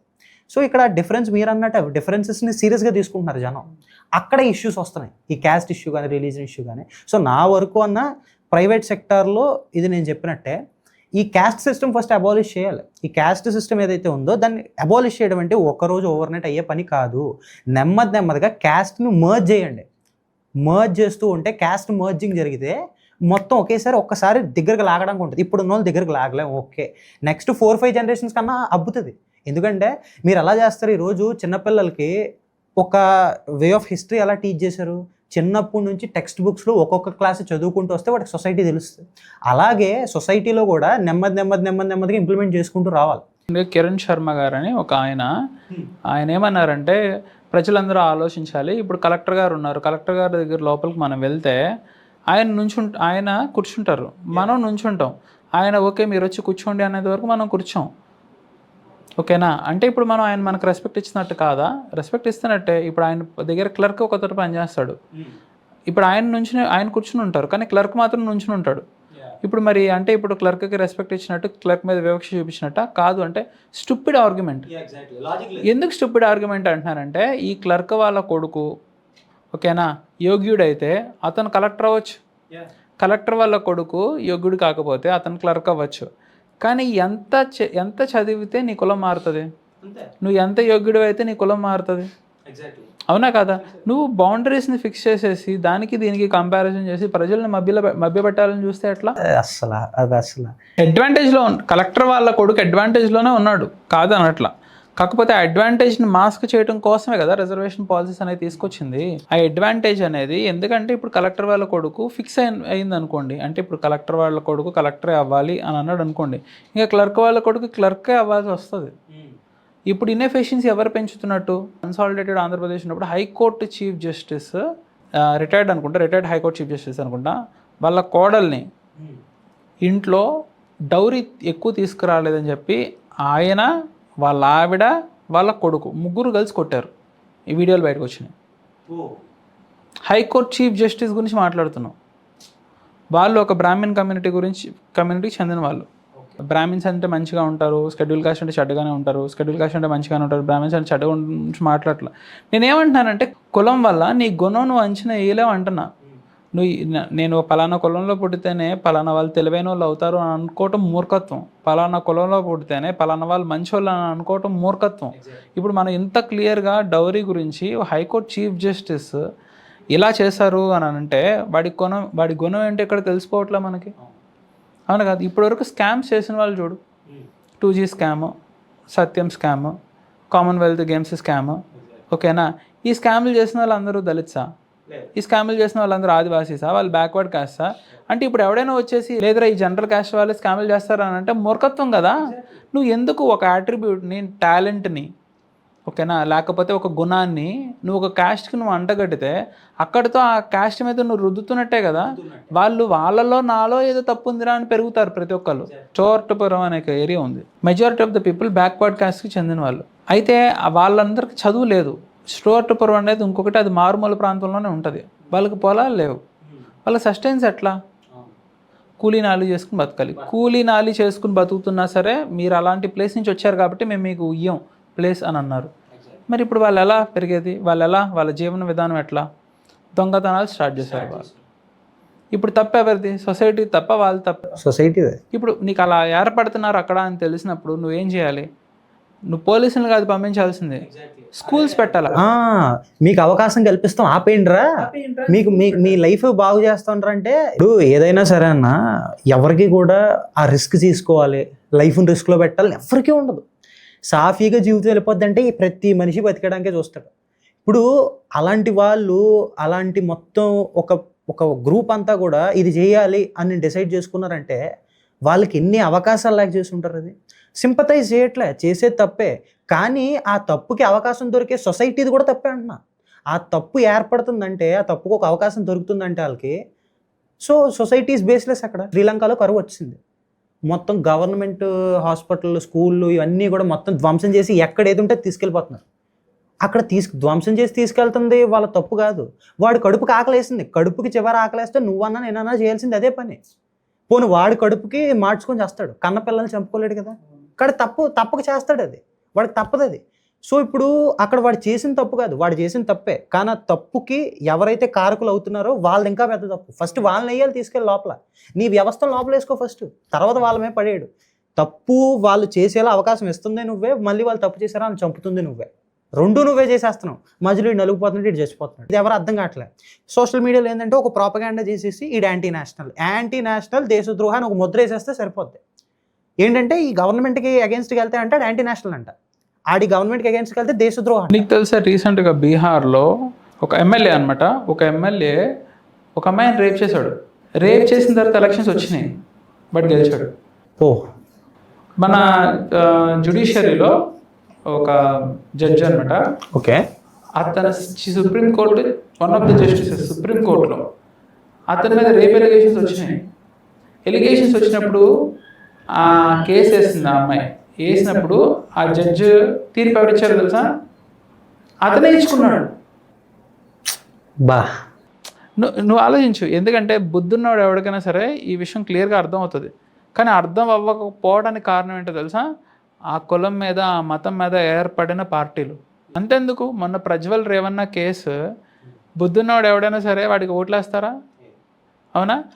4 లక్షల మంది ఓట్లేశారు. అరే దాదాపుగా 15,000 మంది అమ్మాయిల్ని రేప్ చేసి వాళ్ళ వీడియోస్ సీక్రెట్గా రికార్డ్ చేసి వాళ్ళు ఎక్కడ బయటికి వెళ్ళి నిజం చెప్తారో అని బ్లాక్మెయిల్ చేస్తుంది. వాడికి 4 లక్షల మంది ఓట్లేశారంటే నువ్వు ఆలోచించు, ఏ విషయం మీద వేసి ఉంటారంటావు? Just based on religion, just based on caste and religion, just based on caste and religion. అంటే వీళ్ళు కూడా అన్న పార్టీలు కూడా ఎట్లా అంటే ఇంకొక పార్టీ మీద నేను నగ్గాలి కాబట్టి అటు సైడ్ ఉన్న పార్టీ వాళ్ళు ఎన్ని కేసులు ఉన్నా వాళ్ళతో నేను కోalition ఫామ్ చేసేస్తా, ఎలియన్స్ ఫామ్ చేసేస్తా. అంటే నేను జస్ట్ ఈ పార్టీ మీద నేను నెగ్గాలి కాబట్టి నేను ఏదన్నా చేయడానికి సిద్ధంగా ఉన్నా. వచ్చేసి ఇంకా క్యాస్ట్, ఇంకా క్యాస్ట్. ఇప్పుడు రిలీజియన్ డివిజన్ అంటేనే ఒక పార్టీ వచ్చేసి హిందూ ముస్లిం చేసి విన్ అవుతుంది, ఇంకొక పార్టీ వచ్చేసి ఇంకా వరస్ట్గా కులాల్లో కూడా డీపెన్గా డివిజన్స్ చేసేసి విన్ అవుతామని చూస్తుంది. క్యాస్ట్ పాలిటిక్స్, ఒకళ్ళు రిలీజియన్ పాలిటిక్స్, ఒకళ్ళు క్యాస్ట్ పాలిటిక్స్. నేను కులాన్ని కాపాడుతానని వచ్చేటాడు, నేను రిలీజియన్ని కాపాడుతానని వచ్చేటాడు. కానీ వాడి ఆ పాలిటిక్స్లో వాడి మైండ్ ఎంత డీపెన్ అయిపోయిందంటే, ఎంత ఇదిగా మారిపోయాడంటే, అదే రిలీజన్లో వాళ్ళు చచ్చిపోతున్నాడు అనవసరం, ఓట్లు పడిపోయినా లేదా, అదే కులంలో వాళ్ళు చచ్చిపోయినాడు అనవసరం, ఓట్లు పడిపోయినా లేదా. అంటే అంత విధంగా ఎక్స్ట్రీమ్ అయిపోతున్నారు అనమాట. కరప్షన్ కేసులు ఉన్నాయి, ఒక్కొక్కడికి 20-30 కేసులు ఉన్నాయి ఒక్కొక్కడి మీద. వాళ్ళు లీడర్స్ అయిపోతున్నారు, వాళ్ళకి పార్టీ టికెట్లు ఇస్తున్నారు కదా. పోనీ వాడు లీడర్ అయ్యాడో వదిలే, పార్టీ టికెట్ ఎట్లా ఇచ్చింది, వాడిని ఎట్లా నించబెడుతూ, ఆ పార్టీని రిప్రజెంట్ చేయబట్టే కదా వీడికి ఓట్లు వేశారు. ఇప్పుడు వీడికి పార్టీ పెట్టుకుంటే వీడికి ఎవడు ఓట్లు వేస్తాడు? ఆ పార్టీ దేని రిప్రజెంట్ చేస్తుంది? రిలీజన్ రిప్రజెంట్ చేస్తుంది, లేదా ఈ పార్టీ క్యాస్ట్ని రిప్రజెంట్ చేస్తుంది, లేదా ఆ పార్టీ ఒక మైనారిటీ రిలీజన్స్ మీద ఓట్ బ్యాంక్ మీద నడుస్తుంది. కాబట్టి ఇప్పుడు చాలామంది ఉన్నారు, ఈరోజు హైడ్రా ఉంది, హైడ్రా పేరు మీద మొత్తం ఉన్న గుళ్ళన్నీ ధ్వంసం చేసేస్తారంట. కానీ అక్కడే ఇంకొక లీడరు కాలేజ్ ఉంది, కానీ చేయరు. ఎందుకు అంటే మా పార్టీ లీడర్ కాబట్టి. ఓన్లీ ఒక పార్టీకి కాదు, ఇంకొక పార్టీ వచ్చేసి ఒకప్పుడు కాంగ్రెస్లో ఉన్నప్పుడు ఆ లీడర్స్ అందరూ కరప్టెడ్ లీడర్స్, ఇక్కడికి వచ్చాక కరప్షన్ కేసెస్ అన్ని పోయినాయి. వాషింగ్ మెషినా అది ఏంటి అసలు ఏంటి? వీళ్ళేమో కరప్టెడ్ అయినా పర్లేదు, నేను ఈ పార్టీ మీద విన్ అవ్వాలి కాబట్టి నేను వీళ్ళతో కోలేషన్ ఫామ్ చేస్తానంటారు. వాళ్ళేమో మా పార్టీలోకి నువ్వు చేరిపోతే నీ మీద ఉన్న కరప్షన్ కేసులన్నీ తీసేస్తామంటారు. సో ఎవరి కాళ్ళు at the end of the day డెమోక్రసీని మేము కాపాడుతున్నాం జస్ట్ పేరు మాత్రం అంతే. అంబేద్కర్ గారు చెప్పినట్టు ఆన్ పేపర్ ఏదో డెమోక్రసీ వర్క్ అవుతుందా లేదని అడిగారు. డెమోక్రసీ అప్పుడే ఆయన మహానుభావుడు అప్పుడే చెప్పేశాడు, ఆయన ఆన్ పేపర్ ఏదో చెప్పుకోవాలి కానీ రియాలిటీలో డెమోక్రసీ అనేది వర్క్ అవ్వదు అంటే ఆయనకు అప్పుడు అంత క్లారిటీ ఉంది. పొలిటికల్ ఈక్వాలిటీ అయినా సరే, ఎకనామిక్ ఈక్వాలిటీ అయినా సరే, సోషల్ ఈక్వాలిటీ మీద రిలై ఉంటుంది. ఒక మనిషి వేరే మనిషిని ఈక్వల్గా అన్నప్పుడే వాడు చెప్పే ఆ విషయాల్ని విని ఆలోచించగలడు. కానీ ఎప్పుడైతే ఒక మనిషి బై బర్త్ నువ్వు అతన్ని నాకంటే తక్కువ అని జడ్జ్ చేస్తే, ఆడు నీ దగ్గరికి వచ్చి రామాయణ మహాభారతాలు చెప్పినా సరే ఈడేదో సుత్తులు చెప్పుకుంటున్నాడులే అనుకుంటారు. నెక్స్ట్ ఒకటన్నా నాకు ఎక్కడ జనాల మీద కోపం వస్తుందంటే, ఇక్కడ ఓన్లీ పొలిటికల్ పార్టీస్ని అన్నంతసేపు అయిపోదు, జనాలు ఫస్ట్ మారారు. ఎందుకంటే ఇప్పుడు నాకు రాజమండ్రి ఉంది, నాకు రాజమండ్రిలో సో అండ్ సో పార్టీ బాగా వర్క్ చేసింది, నేను ఆ పార్టీ ఎమ్మెల్యే కోటేయాలి. చంద్రబాబు నాయుడు గారిని చూసి ఒక ఎమ్మెల్యే కోటేయకూడదు, జగన్మోహన్ రెడ్డి గారిని చూసి ఒక ఎమ్మెల్యే నోటేయకూడదు. ఇక్కడ ఏమైందంటే ఒక హీరోయిజం అయిపోయింది అనమాట పొలిటీషియన్స్ కూడా. ఇప్పుడు ఒక్కొక్క కాన్స్టిట్యుయెన్సీలో ఒక్కొక్క లీడర్ బాగా వర్క్ చేస్తాడు, నువ్వు ఆ లీడర్స్ని ఎంచుకుంటూ పోవాలి. ఎందుకంటే నేను డైరెక్ట్ చంద్రబాబు గారు, ఇప్పుడు ఇక్కడ ఈ ఊర్లో రేప్ జరిగిందన్న, పవన్ కళ్యాణ్ గారు ఏం చేస్తున్నారు, చంద్రబాబు అరే వాళ్ళు అక్కడ ఉంటారా, ఎక్కడ రేప్ జరుగుతుందని వెళ్ళినా జ్యోతిష్యం చెప్తూ కూర్చుంటారా? ఇక్కడ ఎమ్మెల్యే ఏం చేస్తున్నాడు? ఇక్కడ ఎమ్మెల్యేలు అడగడం మానేసాం, ఇక్కడ ఎమ్మెల్యేలు దోచేసుకుంటున్నారు. ఇప్పుడు ఇక్కడ మా రాజమండ్రిలో వైఎస్ఆర్సీపీ మార్గాని భరత్ అనే వ్యక్తి బ్రిడ్జ్ చేయించాడు, అన్ని బాగా చేయించాడు. He did very well infrastructure. Next ఇప్పుడున్న ఆదిరెడ్డి వాసు అనే ఎమ్మెల్యే, అతనేమో గంజాయి నరికట్టించాడు, బాగా రౌడీజంని బాగా తగ్గించారు. సో వీటి బేస్ చేసుకొని నెక్స్ట్ నేను ఎవరు కోటేయాలని నా కాన్స్టిట్యుయెన్సీ గురించి ఆలోచించాలి. నేనేం చేస్తున్నాను, చంద్రబాబు గారిని ఐకాన్గా పెట్టుకొని ఓటేస్తున్నాను. కాబట్టి ఏ రాష్ట్రంలో, ఏ మండల్లో, ఎక్కడ ఏ కాన్స్టిట్యుయెన్సీలో డెవలప్ అవ్వట్లేదు. ఇక్కడ నేను గల్లా పట్టుకొని అడగాల్సింది నా ఎమ్మెల్యేని. ఊరంతా ఒకటయ్యో ఒక ఎమ్మెల్యేని అడిగితే వాడు కరెక్ట్గా చేస్తాడు. ఆ చంద్రబాబు పేరు మీద ఓట్లు అడిగేస్తుంటే వేసేస్తున్నారు కాబట్టి నన్ను అడగాల్సిన పని లేదని వాళ్ళు కూడా ఏం చేయట్లేదు, కరప్షన్ పెరిగిపోతుంది. సో లోకల్గా నీ ఎమ్మెల్యే నువ్వు చూసుకో, పక్క ఊరోడు ఆడ ఎమ్మెల్యేని చూసుకుంటాడు. అలా ప్రతి ఊరోడు వాళ్ళకి పనిచేసే ఎమ్మెల్యేని ఓటేసుకోండి, ఇర్రెస్పెక్టివ్ ఆఫ్ పార్టీ. అప్పుడు డెవలప్ అవుతాయి ఊర్లు కలిసి. నువ్వు చంద్రబాబుని చూసి జగన్ని చూసి ఓటేస్తావు అనుకో, చేయరు, ఎక్కడా డెవలప్మెంట్ అవ్వదు. ఏపీ ఇలాగే తగలడిపోతూ ఉంటుంది. అదే చెప్తూ ఉంటాను మా ఫ్రెండ్స్కి, కానీ వాళ్ళు చేయరు, ఏది చేయరు. నెక్స్ట్ స్టూడెంట్స్ కూడా ఎట్లా అంటే రూల్స్ మారాలి. ఏ ఎమ్మెల్యే అయినా సరే ఎమ్మెల్యేస్ని తీసేసి చదువు లేనోడికి రాజ్యాధికారానికి అసలు లింక్ లేదు, సంబంధం పెట్టకూడదు. ఒక ఎక్స్-IAS ఆఫీసరు, ఒక ఎక్స్-IPS ఆఫీసర్ను తీసుకొచ్చి ఎమ్మెల్యేలు చేయండి, వాళ్ళకే సీట్ ఇవ్వండి. జేడి లక్ష్మీనారాయణ గారు ఉన్నారు కదా, అంత గొప్ప వ్యక్తి. ఆయన సీఎంగా, జగన్ గారు సీఎంగా ఉన్నప్పుడు ఆయనకి యాంటీగా వెళ్ళి ఆయన మీద ఉన్న ఫైల్స్ని, ఆయన మీద ఉన్న కేసెస్ని ఇన్వెస్టిగేట్ చేశారు. ఆయన జనసేన టికెట్ ఇచ్చింది 2019లో, వైజాగ్ నుంచి పోటీ చేశారు. బై వైడ్ మార్జిన్ ఓడిపోయారు. చాలా సిన్సియర్ పర్సన్ అనమాట. ఆయన మాటల్లోనే మనకు క్లియర్గా అర్థమవుతుంది ఆయన నిజంగా వస్తే చాలా చేసేవాళ్ళు అని చెప్తున్నా. The kind of people that we choose అనమాట. ప్యూర్గా కాస్ట్ బేసిస్ కానీ, ప్యూర్గా రిలీజన్ బేసిస్ మీద, ప్యూర్గా సెంటిమెంట్ మీద కానీ. ఎందుకంటే అన్న నేను ఇప్పుడు అంత గొంతు చేసుకుని, ఫర్ ఎగ్జాంపుల్ నేనే రేపు పొలిటికల్ పార్టీ పెట్టి కులం చూడడం, మతం చూడడం అని చెప్పి నేను ఓట్లు అడుగుతా, నాకు వెయ్యరు. నేను చూడనని చెప్పినా at the end of the day అది చూసేస్తారు. పవన్ కళ్యాణ్ గారు అదే చేశారు, కులం చూడు మతం చూడు అని అన్నారు. ఫస్ట్ ఆయన పార్టీ సిద్ధాంతమే అది. లాస్ట్కి ఇంకెందుకంటే ఆయనకు అర్థమైపోయింది. 10 సంవత్సరాలు తిరిగాడన్న ఆయన. తిరిగే టైంకి ఆయనకు అర్థమైపోయింది, మరి బాబు ఈ ఏపీ జనాలు కులం పేరు చూడకపోతే ఎయ్యరు. లాస్ట్కి ఇంకా అంటే అంత సిద్ధాంతం పెట్టుకున్న వ్యక్తి లాస్ట్కి ఏం చేశాడంటే కులభావంతో అయినా ఓట్లేండి అని అడిగి అడగాలి, తప్పదు. ఇంకా ఏమైపోయింది, గెలిచారు. అంటే జనానికి అప్పుడు కాపు ఫీలింగ్ గుర్తుకొచ్చింది, కాపులు అనే ఫీలింగ్ గుర్తుకొచ్చింది. అంటే ఎవరిని కూడా తక్కువ చేయట్లే, అందరూ మంచోళ్ళే, అందరూ గొప్పోళ్ళే. కానీ నేను ఏమంటున్నానంటే నీ కుల భావన నీ రాష్ట్రాన్నే ముంచేస్తుంది అంటే ఆ భావన తగ్గించుకుంటున్నా. ఎందుకంటే ఆ రాష్ట్రంలో నువ్వునో నీ పిల్లలు ఉన్నారు.